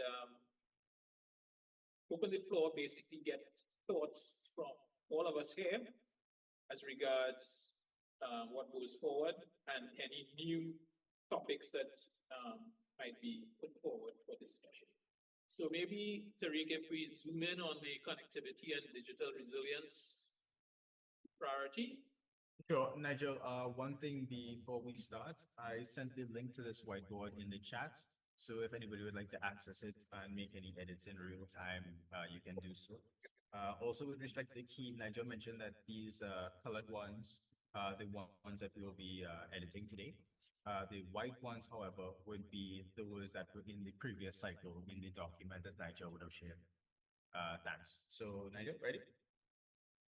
Yes. So even while we speak, you have the opportunity by going to the link that was posted on the chat to put your own thoughts and ideas in there, so that we could consider it when we get to it. So and I think Shanae should kind of help keep us honest with the timing here. we want to do maybe about 15 minutes for each one of the boxes so that we at least get around.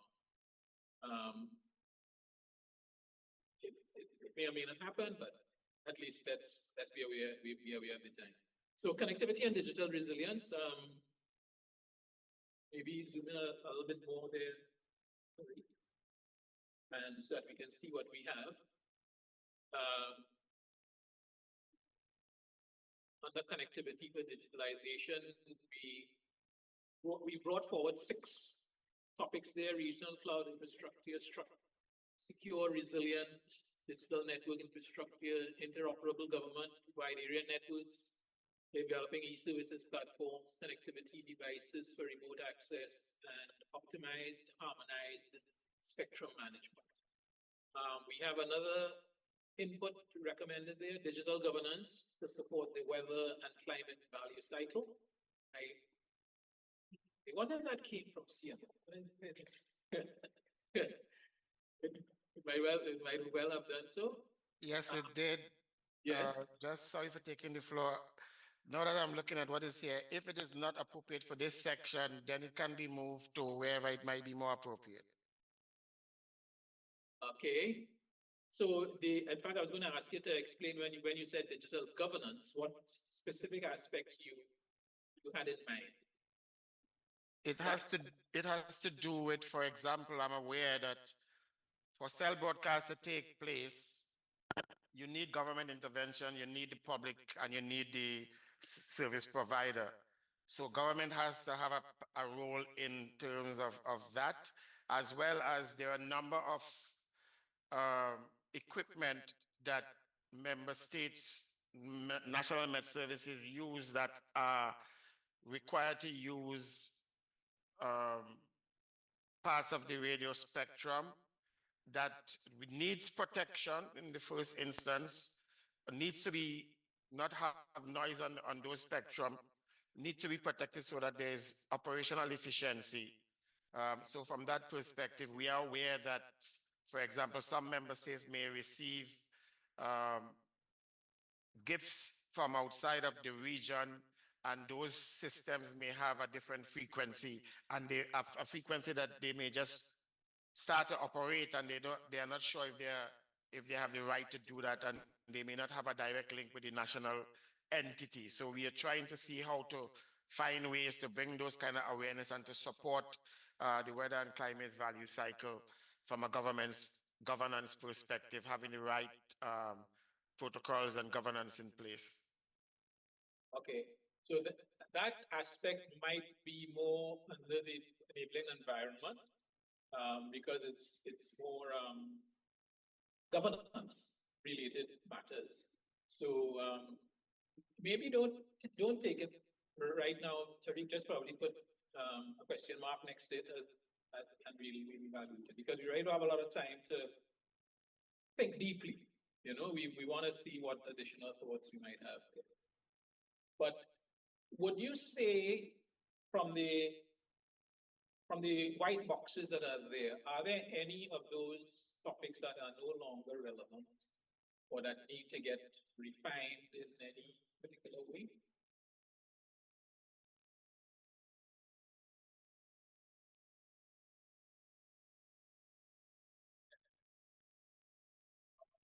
Not hearing any, I'll be assuming. Chair, if you would permit me, one of the things that we are aware of, and you could correct me if I'm wrong, is that, again, from the cell broadcast perspective, some devices may not have that capability, and therefore that is an area of focus that you may want to enhance. I was told that older devices have greater cell broadcast connectivity than the newer devices. So whilst we are advancing in one area, we may be going back in another critical area. So I'm not sure how you could capture that information. Okay. What about maybe we just put down for the moment cellular devices or devices for cellular broadcast. Yeah, devices for cellular broadcast reception. Right, so we'll take the idea on board and we'll organize it appropriately and on deeper thought. So in terms of connectivity, we say regional cloud, and in fact, yes, we are looking forward in terms of the Caribbean, but is there any basic connectivity gap? Oh, I see Dr. Maria Myers-Hamilton, please go ahead. Good afternoon, everyone. Or it's still morning. I've lost time. So, Nigel, one of the things that we're looking at is the whole aspect of type approval, and that would have captured that issue, because yes, he's absolutely right. 2G and 3G will cause interference with 5G and 6G, which is on the horizon. One is making its way to becoming a little bit more mature, but there is 6G on the horizon. And that is why currently there are a number of us in the Caribbean who have actually worked with MNOs and trying to kind of ensure that their timeline sunsetting 2 and 3G is kept. In addition to that, the whole aspect of type approving devices coming in is absolutely critical. We spoke about it this morning when we had our discussion and with our partners in Africa. If you recall, they have a quite extensive framework. In Jamaica, we're trying to get the legislation behind this, as well as to track these devices in an intuitive way, because yes, they will cause interference, and yes, they will impact digitization. So I just thought I'd mention that for you. So maybe we would need to look at holistically in the region how we would treat with this. Thank you so much for acknowledging me. Okay, thank you. Thank you very much for that. I was just looking at the other areas. In terms of connectivity, something occurred to me, and if the SG is still on the call, in terms of subsea cables or security of them and so on, that we should probably make some sort of mention of that. So yes, I agree with that. I'm still on the call and I agree. Okay. Well, yeah, the summit is taking place next month, so we haven't quite agreed on sort of priorities, but that could go under critical infrastructure, subsea cable resilience Yeah. for. Okay, actually, Tariq, the third box in this area is emergency communication. So some of the items that raised by CMO could probably end up going there, like the devices and that's right. So subsea cable resilience is another. That's not exactly emergency communications, but it does have to do with availability of services. So items brought forward under universal access are ensuring affordability, because I guess the last time we did we identified that maybe as a great need, and I think that's still relevant. Development of national broadband plans. Remember, the context of all this, of course, is what we would like the ITU to be focused on in terms of facilitating future development of networks and services, especially in our developing countries. Right, so this is where the proposal was to help them, let them help us in developing national broadband plans. Connectivity for educational institutions. This is kind of very specific because back when we did this in 2022 in the COVID times, that was a big deal. Everyone realized that they did not have enough connectivity to their regions in order to do the online learning that was needed at that time. Looking forward, I would appreciate the opinions on whether we need to keep it that specific or whether that is still on whether we need to keep it that specific, whether any recommended refinements there.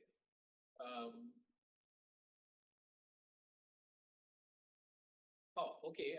Kim Mallory would like to speak.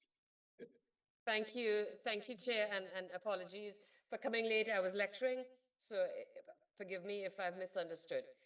Under connectivity for digitization, I'm assuming that these are TDAG classifications. Is that correct? Yes. Okay, so we can't adjust the classification. Oh, sorry. No. Higher up, I think, is the TDAG classification. Is it? So these three buckets, the three buckets within connectivity and digital resilience, these are our bucket titles? Yes. Okay. So two comments, just knee-jerk. One is, as we progress in our development, perhaps we want to consider expanding the notion of universal access to include some of the features of the nature of universal access. For example, I believe that Michelle mentioned meaningful, but also, of course, there's a notion of safety. So safe. So that's one thing that I'll come back to at the end of all four classifications, because I haven't seen them yet. But right now, if I can offer for your consideration the thorny possibility of including reference to global positions, whether it be policy or regulations, or guidelines, emphatic guidelines that pronounce on OTT. And I'm saying this in the context of connectivity for digitization, because connectivity, of course, is only possible if we have physical infrastructure and the age-old question of who pays for the infrastructure. So in addition to looking at some of the physical aspects of cloud infrastructure, etc., might we wish to consider something like a sort of a global regime that provides some level of sustainability to the development and support of our physical infrastructure. Back over to you, Chair. Thank you. So, if I'm correct, the concern is more investment in infrastructure, right? Investment into the establishment and maintenance of the infrastructure and physical. I'm talking about physical now. If there's opportunity, of course, I'm going to talk about non-physical digital infrastructure in due course. But what I mean right now specifically is the digital and the physical infrastructure, which is the core of the conflict at the moment. Yes. Okay, so sustaining investment in digital infrastructure. Okay. I'll grab that idea for the moment. I saw someone else trying to raise their hand. What was the name? If you could intervene now, I'm sorry, I missed the name. Sorry, good afternoon, everyone. Was just a follow-up on the emergency and resilience. And I think SG pointed out that subsea cable, which is also under infrastructure, can fall on the resilience and infrastructure network. We have to include and should include satellite because at the end of the day, we know of the challenges with some of the existing subsea fiber optic cables and connectivity and ownership and building resilience, but also satellite as a third option because we're building data centers and stuff within the region, and we really have to have that communication in case of emergency. And you know, Grenada would have experienced some of that recently as well, and the challenges. So with low orbital satellites coming on board and other providers, be it our own backbone infrastructure for emergency communication via satellite, plus the providers our mobile manufacturers are now building cell phones with satellite connectivity. So in case it's one network meshed, so in case you lose connectivity locally, it tends to want to look for satellite signals as well. So satellite, I think, is critical for emergency and resilience. Okay, satellite systems for sustainable, not sustainable, resilient. Yes. For resilient connectivity. I saw Camille something ordained. Would you like to intervene?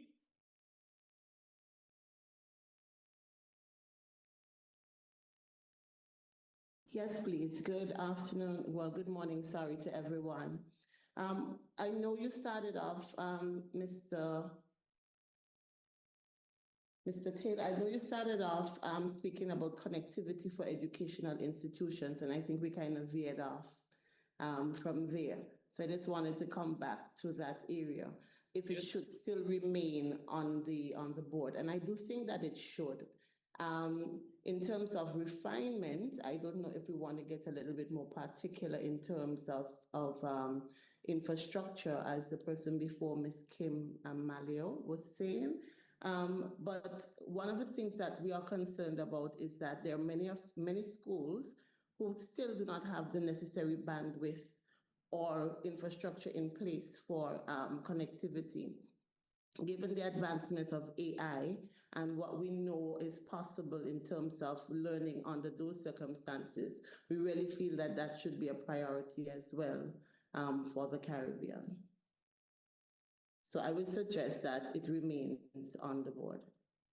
Okay, thank you for that. So we have some support for that there. I see one gone. Have you one gone in there? Models for affordable satellite solutions for small developing states. It's fine. I think we are at time for this particular box, but let's go across to the emergency communication process, what we have in there. Development of national emergency telecoms plans, that has been a thrust in the last cycle, where about a couple of them have been gone forward. So, but certainly around the Caribbean, I think we still need, it's really only a minority of our members that have such plans in place. So that would probably still relevant. The WinLink point relates to the use of the amateur radio system for emergency communications. I'm not sure if this is still the state of the art for global email on the amateur radio network. So unless somebody says that it's anything different, I guess we'll leave it as that. Annie, you have a suggestion under universal? Yeah, Chair, thank you. Sorry, I couldn't raise my hand, but under universal access, I have a suggestion about including, and I'm not sure if it's correct thematic area to include under, but a suggestion for gender equality and empowerment, and particularly for women and girls in ICTs. Reason being, we do have a number of projects that we are currently implementing. For example, the mentorship programs that we are implementing here in the Americas.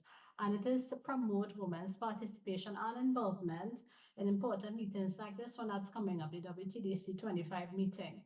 So I think it continues to be an important area for development, and I want to suggest that we could possibly include it, if not under the theme of universal access, one of the other themes that we have on screen. Thank you. Okay, maybe we could take the note, but there is also the priority area called Inclusive and Secure Digital Society. There might be something specific to connectivity you want that would be appropriate in this box. But certainly there would be some sort of mention. Nigel, not seeing the ability to raise my hand here, but under this same point of universal access, we do already have an existing point on accessibility and inclusion of vulnerable and special needs groups. So what I would ask is, should we amend this to ensure that it covers women and girls in ICT, or should that be a separate item if it is being included here, if not classified elsewhere? Thank you. Chair, if I may, I do like Tariq's idea of including it here under this box of accessibility and inclusion of special needs group. Maybe we can also add, continue with it to say inclusive of women and girls and ICTs. Okay. All right, very good.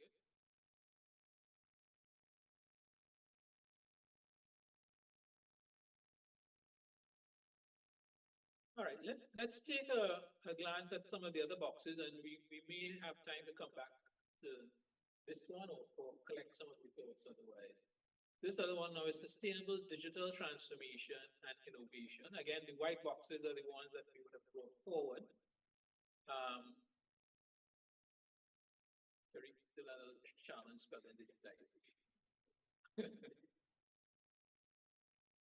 We noted last time digital ID. I think we still have a ways to go on that. And if we had implemented digital IDs in the Caribbean, things like city space and all that would dictate that, you know, we also promote interoperability of Caribbean IDs as well. E-services must develop government services and process re-engineering. You know, get out of the trap of implementing technology and overlaying the same old systems on it. So that thing covers. I think those things are still quite relevant. As I say, open to any other suggestion, but this really says government services. The other box says digital innovation in ecosystems. How do we push to develop innovation? The white boxes we brought forward say regionally harmonized legislation regulation, which is interesting. I think that is probably from the point of view of CSME, Caribbean Single Market and Economy. So to facilitate that, we would want to have compatible systems throughout the Caribbean. We want to develop payment platforms, and there are certain things associated, not in trade. There are certain initiatives in trade to try. Then there's e-commerce and e-entrepreneurs. Yes. Sure. Sure, no problem. Thank you. What I was getting at, and perhaps as you're alluding to, it may fit onto something else. A lot of the standardization that needs to happen in terms of the visual aids built into government systems is not necessarily captured from what I've seen. And that may mean things like a government website not having accessibility tools from the ground up, as opposed to us building multiple systems or pushing out systems that we want the population to have access to, but we're not considering the people that need the disability aids built into those websites. So just that standardization aspect of it. Yes, no, I understand, and I agree. So okay, so we could probably add that in. Yes, accessible digital systems and websites. Digital government services. Yes. Right. Okay. Thank you. Craig, you wanted to intervene? Yes, thank you, Chair. So in Jamaica, we did in 2022 a national skills assessment regarding digital media and information literacy skills. And what I'd like to share with the group is when we talk about vulnerable and special needs groups, so I see here we talk about women and girls in ICT and over on the capacity building, children, persons with disabilities, and healthcare workers. So what the national survey in Jamaica showed is that the biggest vulnerability, other than those persons who have physical impairments and perhaps mental impairments, is the elderly. The elderly are even more vulnerable than the youth.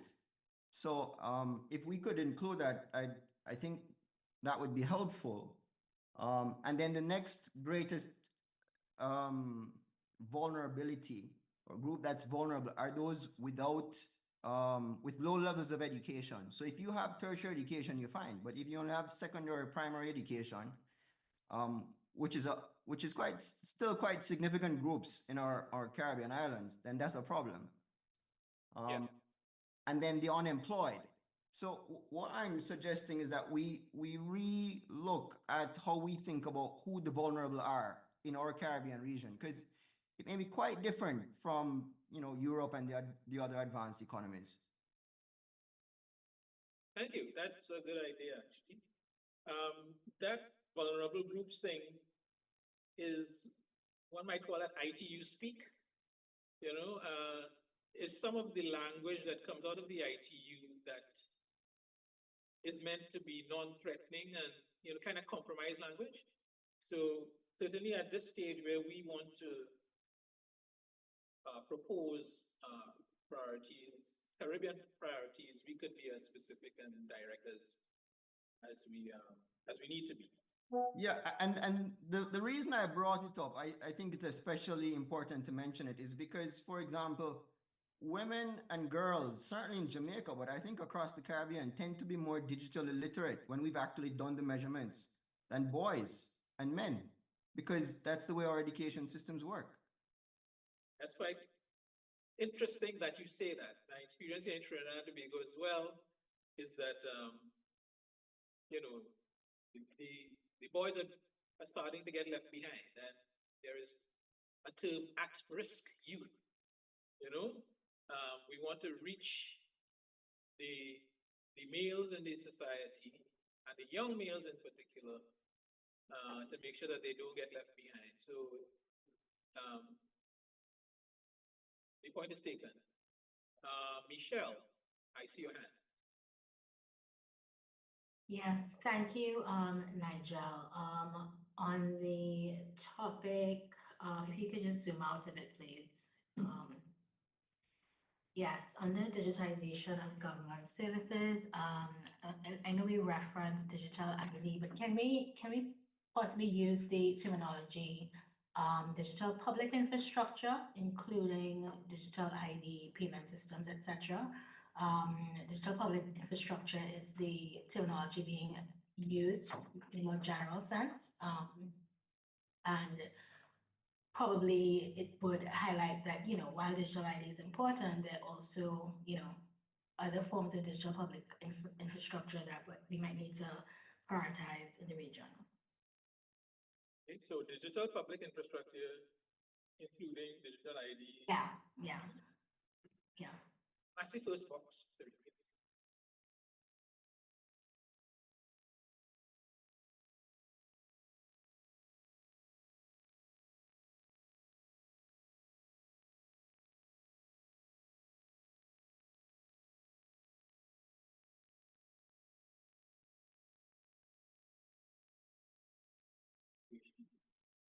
If we go to the right, what's the third box under this area again? The third and fourth box, right? Capacity building and digital broadcasting. Maybe we could put something under digital broadcasting, especially for like support for countries' digitalization efforts. Not digital, digital conversion efforts.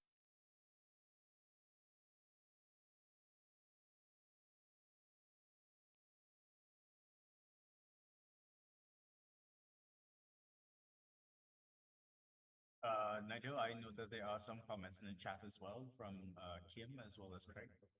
Right, I'm looking. I see I noticed Kim had agreed with the DPI comment. And she's given some building blocks of DPI, EID, digital payments, and digital exchange. And Craig, under digital innovation ecosystems, can we include generative AI adoption for MSMEs, digital innovation.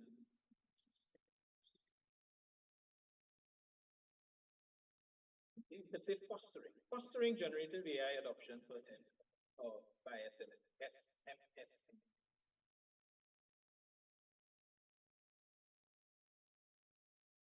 What about this? Fostering generative AI adoption for MSMEs. Or by SMEs. Adoption by MSMEs.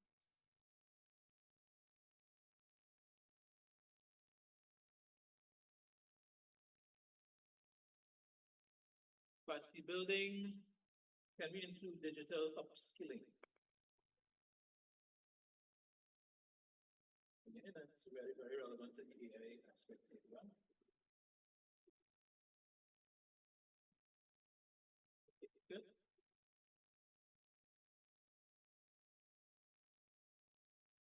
All right, we are at 12:16. Okay, good. I think we're doing pretty well. Let's take a glance at the next box and see what thoughts come there. In terms of enabling environment, we do have some new additions there. In terms of the white boxes, that developing national ICT services for persons with special needs. So there has been some previous recognition of that. Affordability initiatives, again, affordability comes in there, and this is under policy now. You know, this is under connectivity, developing under policy. Data and market analysis, tools, processes, and methodology. I'm just under the white boxes. Tools, processes, and methodologies support the accurate collection of ICT data. So comments have been made about ICT measurements, definitely. And on the policy and regulation side, harmonized regulatory systems, comprehend digital transaction, development of national data protection regimes, data payment platforms, and other aspects related to process, regulatory, and cooperation. So there has been some previous recognition of all these things. All right.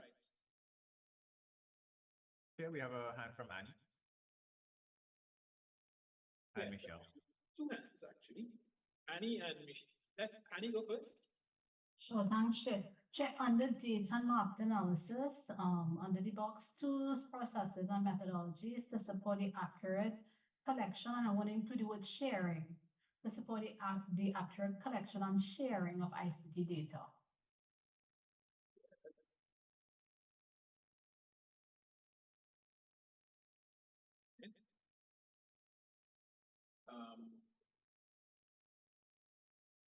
Any other points, Annie, while you not quite right now? Not under this one, no. Okay. Michelle? Yeah, thanks, Nigel. Also on the point of data and market analysis, I think raised it earlier, but I'm not sure where we should put this, if it's under data and market analysis in the environment or capacity building, but there's a need for us to strengthen capacities for measurement in terms of national surveys. I know some countries like Trinidad has done, surveys at the household level. Bahamas is planning to do one this year, but there's a gap generally with respect to data collection for informing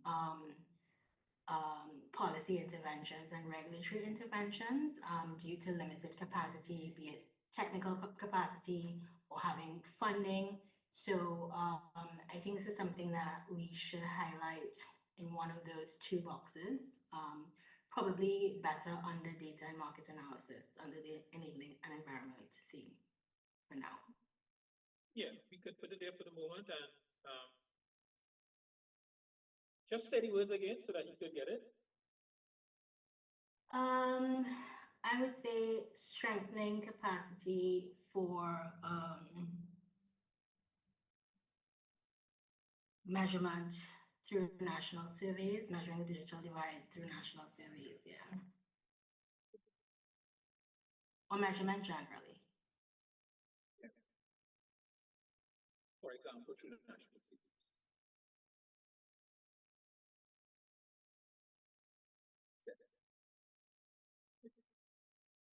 Okay.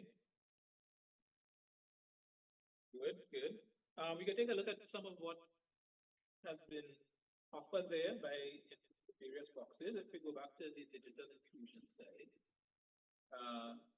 in addition to the white boxes, we have developed national cell broadcast-based platform for public learning and alerting, cell broadcast capable handsets. Okay, that we put it under there. So we've got them.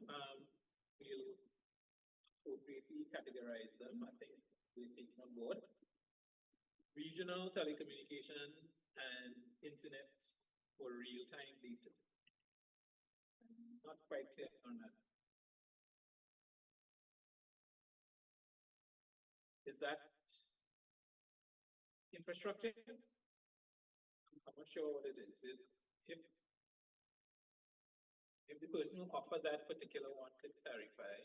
Let me say regional telecommunication and internet for real-time data.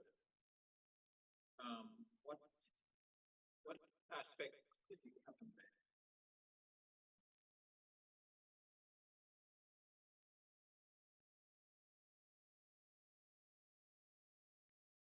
Next box, I think, is clearer. Reviewing what we mean by underserved, because it's in the context of digital inclusion. Absolutely.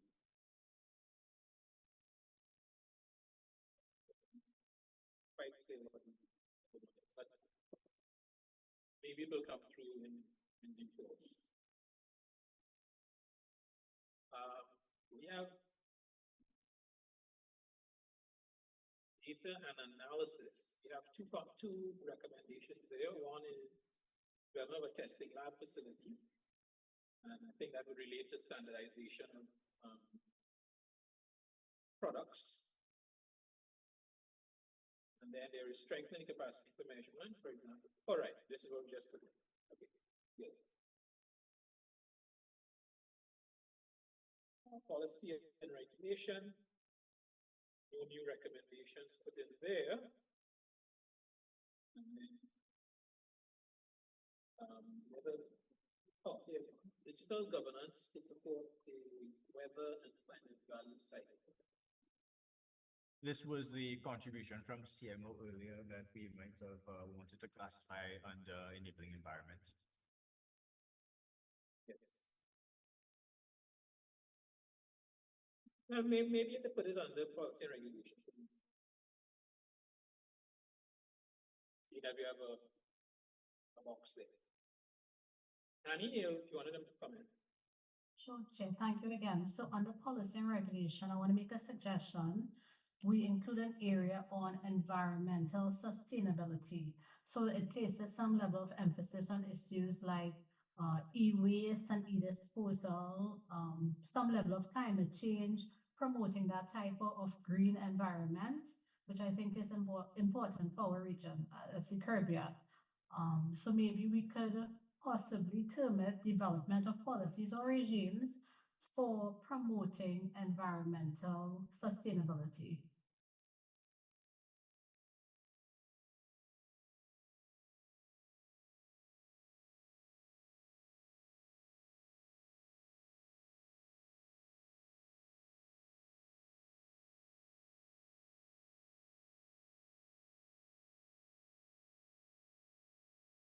Right, very nice.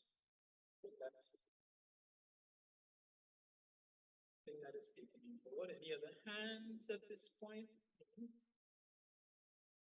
If we look at the box on national cybersecurity things, we don't have any specific topics or whatever.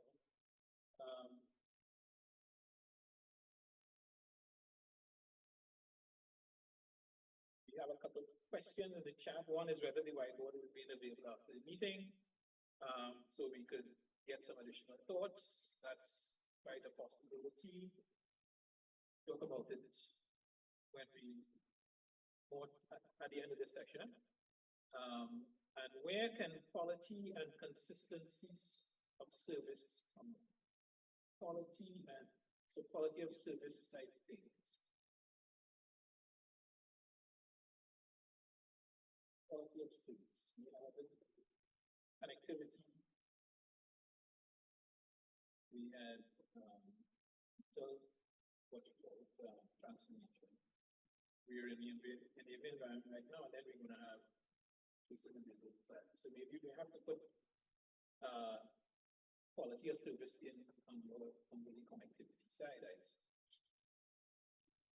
suppose. Excuse me, Chair. Yes, go ahead.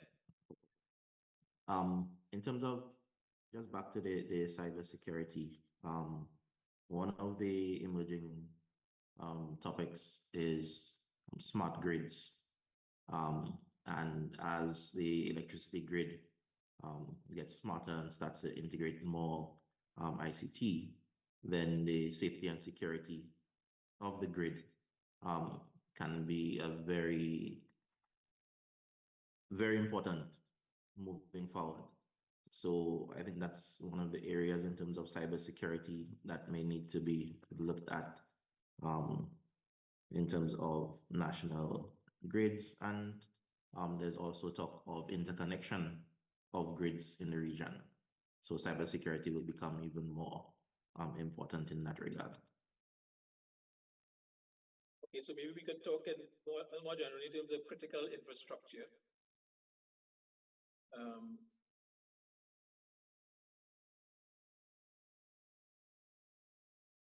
Developing appropriate policies for protection of critical infrastructure.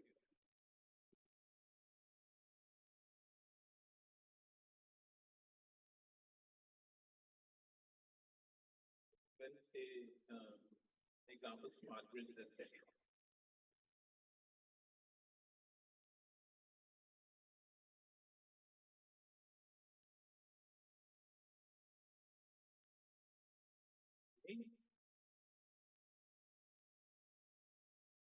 Still open to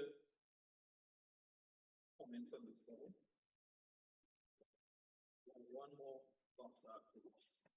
In fact, let's go to the next box for the moment, and if you have any time to overview the full thing. I see you have this as Institutional Secure Digital Future. So it was society instead of future. That's really probably where I'm at. So three main areas: mainstreaming the needs of developing countries, improved membership engagement, and projects. These subheadings basically are ours, so you know they need not be maintained exactly as they are.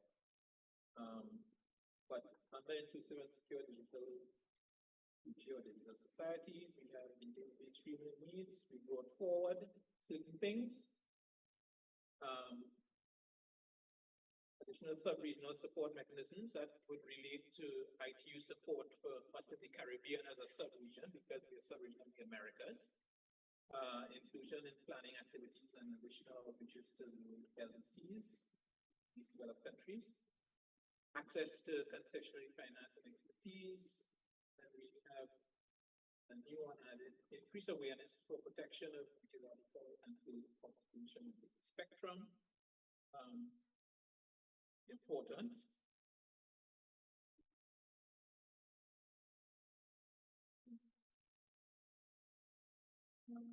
Additional ones added in there. In terms of the other box, which is membership engagement, it's called for more involvement of policymakers in ITU processes, and this is important actually. Even at the Caribbean level, we need to enhance the involvement and commitment, I think, of policymakers in these regional processes. And institutional effectiveness of regional bodies, I think we still need for that to happen. And there is a new recommended area, increase awareness of state telecom administrators, state telecom administrators, spectrum managers on the meteorological and earth observation of regional systems.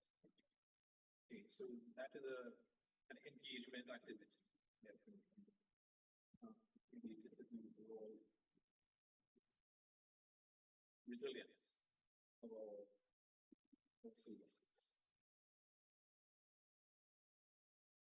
I'll say that I think we're taking the recommendations and we'll process them and organize it appropriately to produce that final paper like I showed you from the last time. If we go to that third area, here's a set of boxes where we're trying to identify projects under this area of inclusive and secure digital society or digital future. We brought forward pooling of resources, sharing of best practices, regional collaboration, and identification projects. Regional seminars to increase awareness and importance of current and future meteorological related spectrum protection, and common related protocol implementation, indication of warnings, and so on. Okay, so now the regional seminars, okay, it gets to be a specific project coming out of that whole trust.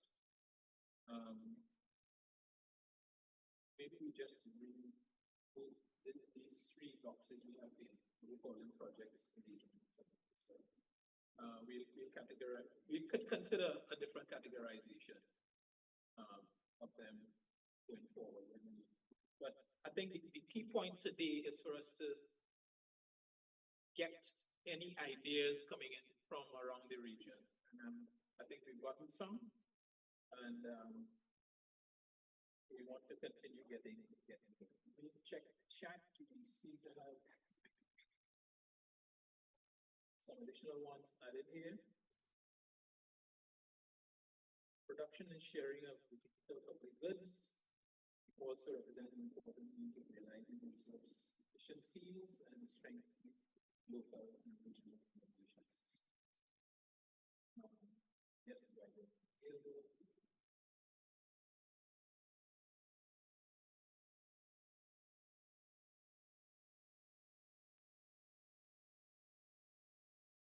Oh, and my colleague Shani put a link in the chat there, which I guess is an evaluation form. Yeah. Okay, so after we're done, please give us your feedback in terms of what we might be able to do better next time. Craig in the chat has said the development of national safety strategies is added as a recommendation. Development policies to foster social and cultural institutionalization of online safety and security. Reasonable. Yes, I see it now. That would be available, that would be available, and so okay. All right, so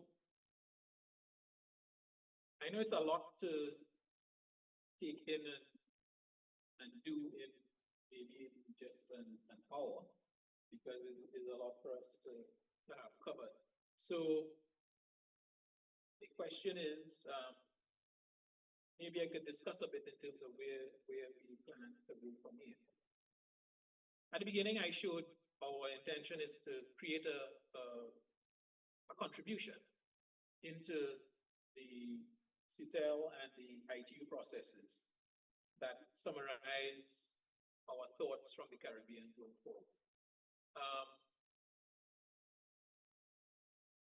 We've sought to organize all the thoughts under the 4 priority areas that TDAG has developed so far,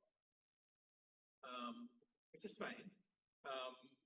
For the time being, I think we've just put them down in areas where we think might be best for the moment. Sometimes it's just a placeholder, but I'm happy that we captured it. We captured all the thoughts that have come out of the discussion. And what we would do afterwards in the coming days is review them a little more thoughtfully and see if maybe we could organize them, categorize them to be consistent with the themes. I'll ask a question though. Is there any priority theme that is missing? Or do we think that everything that we come up with could fit under these 4 areas? I pause.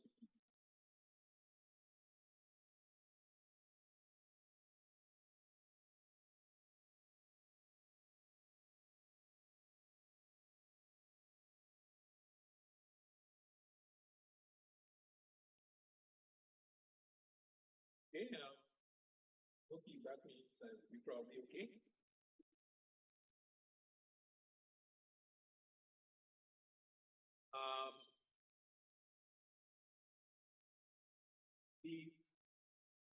Tariq, you have a cloud, a little bubble within the first area of connectivity. What is that? Have you dealt with it? Nigel, this was the comment from CMO in terms of whether this needs to be placed otherwise. Okay, all right. So, okay. Now, we did place it here under enabling environment policy and regulation. So, question would be then, can we remove it from connectivity for digitization?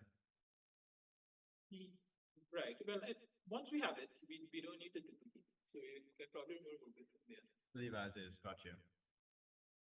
No, I was saying you can probably remove it from there, since we have it captured elsewhere. So we don't need to duplicate it. But we know we have it, and we'll be reviewing the placements afterwards anyway.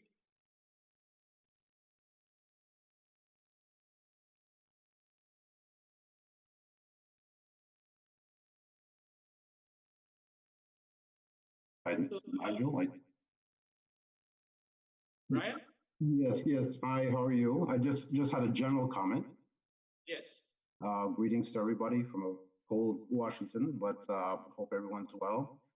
Just a general comment. I see that while we do have a reference to the notion of capacity building under the 2nd pillar, sustainable digital transformation and innovation, and with Michelle's addition to the 3rd pillar, enabling environment, would it be worth considering adding a reference to the need for capacity building under each priority pillar, so that, as contributions are developed, we don't lose sight of the fact that capacity building would be worth securing under each priority? Just a general comment.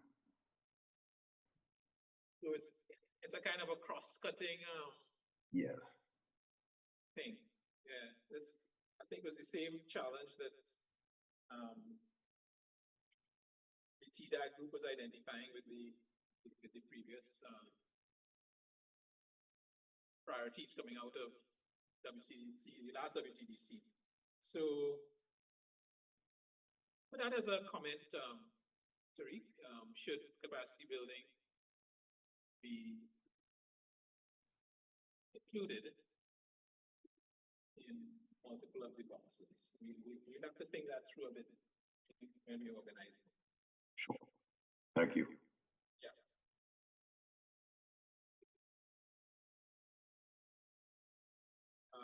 Michelle.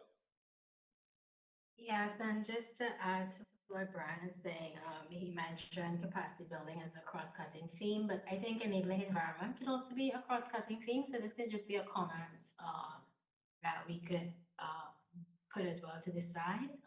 While it's being seen, treated as a priority, here's a priority box. You know, we would find that enabling environment, having the necessary enabling environment is relevant for all of the other themes. So that could be a general comment for now. I'm not sure how we would address this, but it could be something that we could mention through our contributions as well. Right, okay.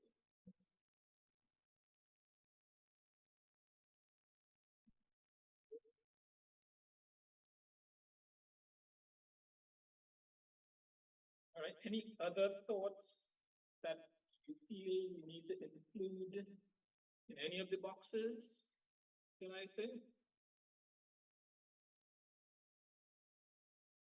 We certainly, it was only yesterday actually, we got the updates from TDAG. So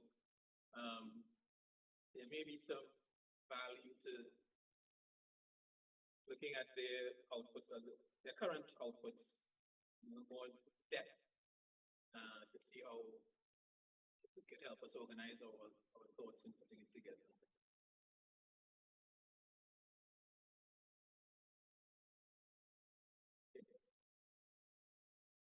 Let's check my chat to see if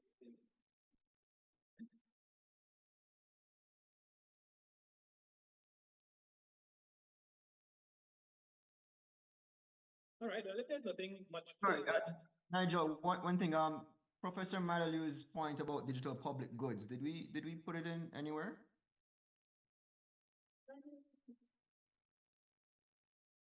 Put it in.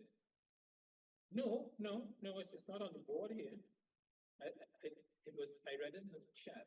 I don't think we picked it up. If you could do that, sorry.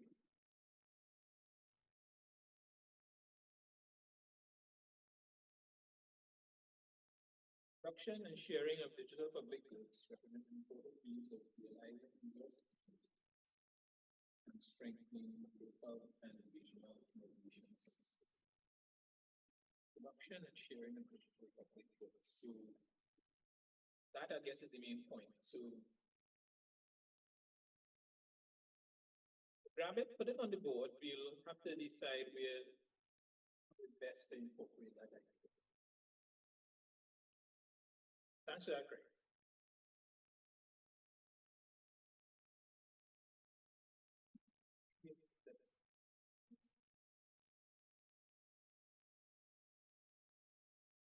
All right, so you recall from the earlier presentations that there would be some impending deadlines for submission of documents. So over the next couple of weeks, we'll be drafting and trying to refine a contribution that would summarize the priority areas coming out of our Caribbean discussions. I think it makes sense to leave the whiteboard open for, after this meeting. It would give you all a chance to put in any late breaking thoughts. Yeah, it would give it a chance for you all to include any late breaking thoughts, and it would help influence the final outcome. We could probably leave it open for the next week or so. And because at some point in time, we have to stop and put together a draft of the document. So we'll leave it open. And while in parallel, we will go ahead and work on drafting the contributory document to go forward. We should be able to pull in any late breaking thoughts towards the end of the drafting. So we'll do that. When the contribution is drafted, we'll then circulate it back around to all the stakeholders who invited here. not just the ones who attended, but all who invited. And there'll be an opportunity for you to give your feedback on the draft before it is submitted as a contribution coming out of the discussions of the CTU stakeholders. I do have all the specific deadlines committed to memory, but I would say you can expect to find a draft coming probably within the next couple of weeks' time. And our submission would probably have to be made by the middle of February in order to get more translations done and whatever else that might that happen. So if that sounds like a plan, I guess that's the way we could move forward. Stop and see if anybody has any comments on that, what the expectations.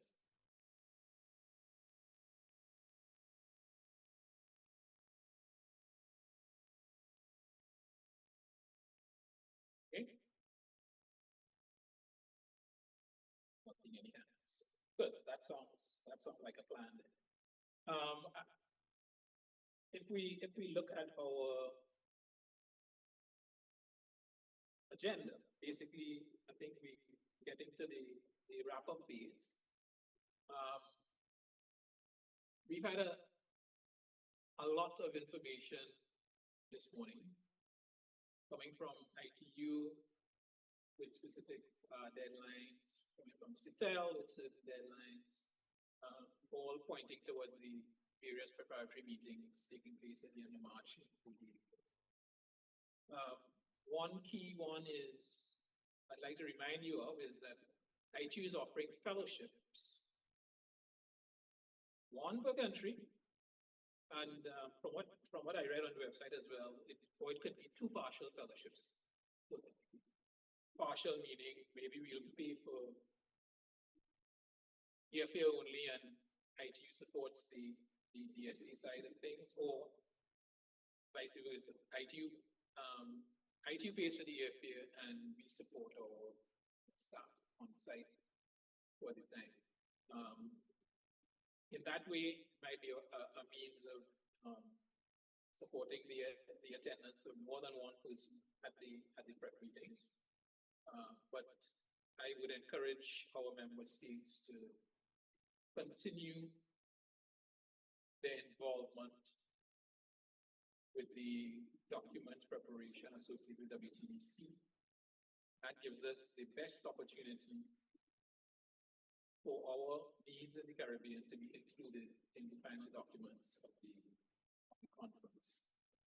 So it's a good intense week, should be a good high value week of meetings to be held in Asuncion. And given the existence or the existence of fellowship opportunities, that I look forward to seeing several of our member states there on the ground. CTU would have representation there, so we'll be there to support you. And sometimes in these CTEL meetings, if one is not quite familiar, you don't know the ropes, you don't know what to expect, you don't know how to intervene, how to make a contribution and so on. So we are there to help with stuff like that. So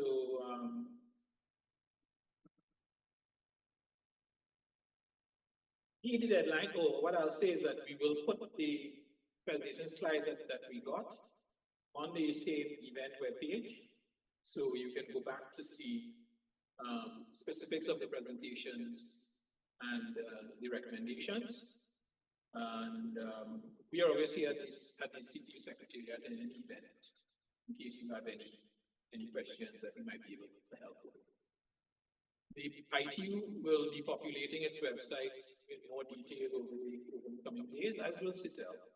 So that would also be a good source of direct first-hand information for your participation.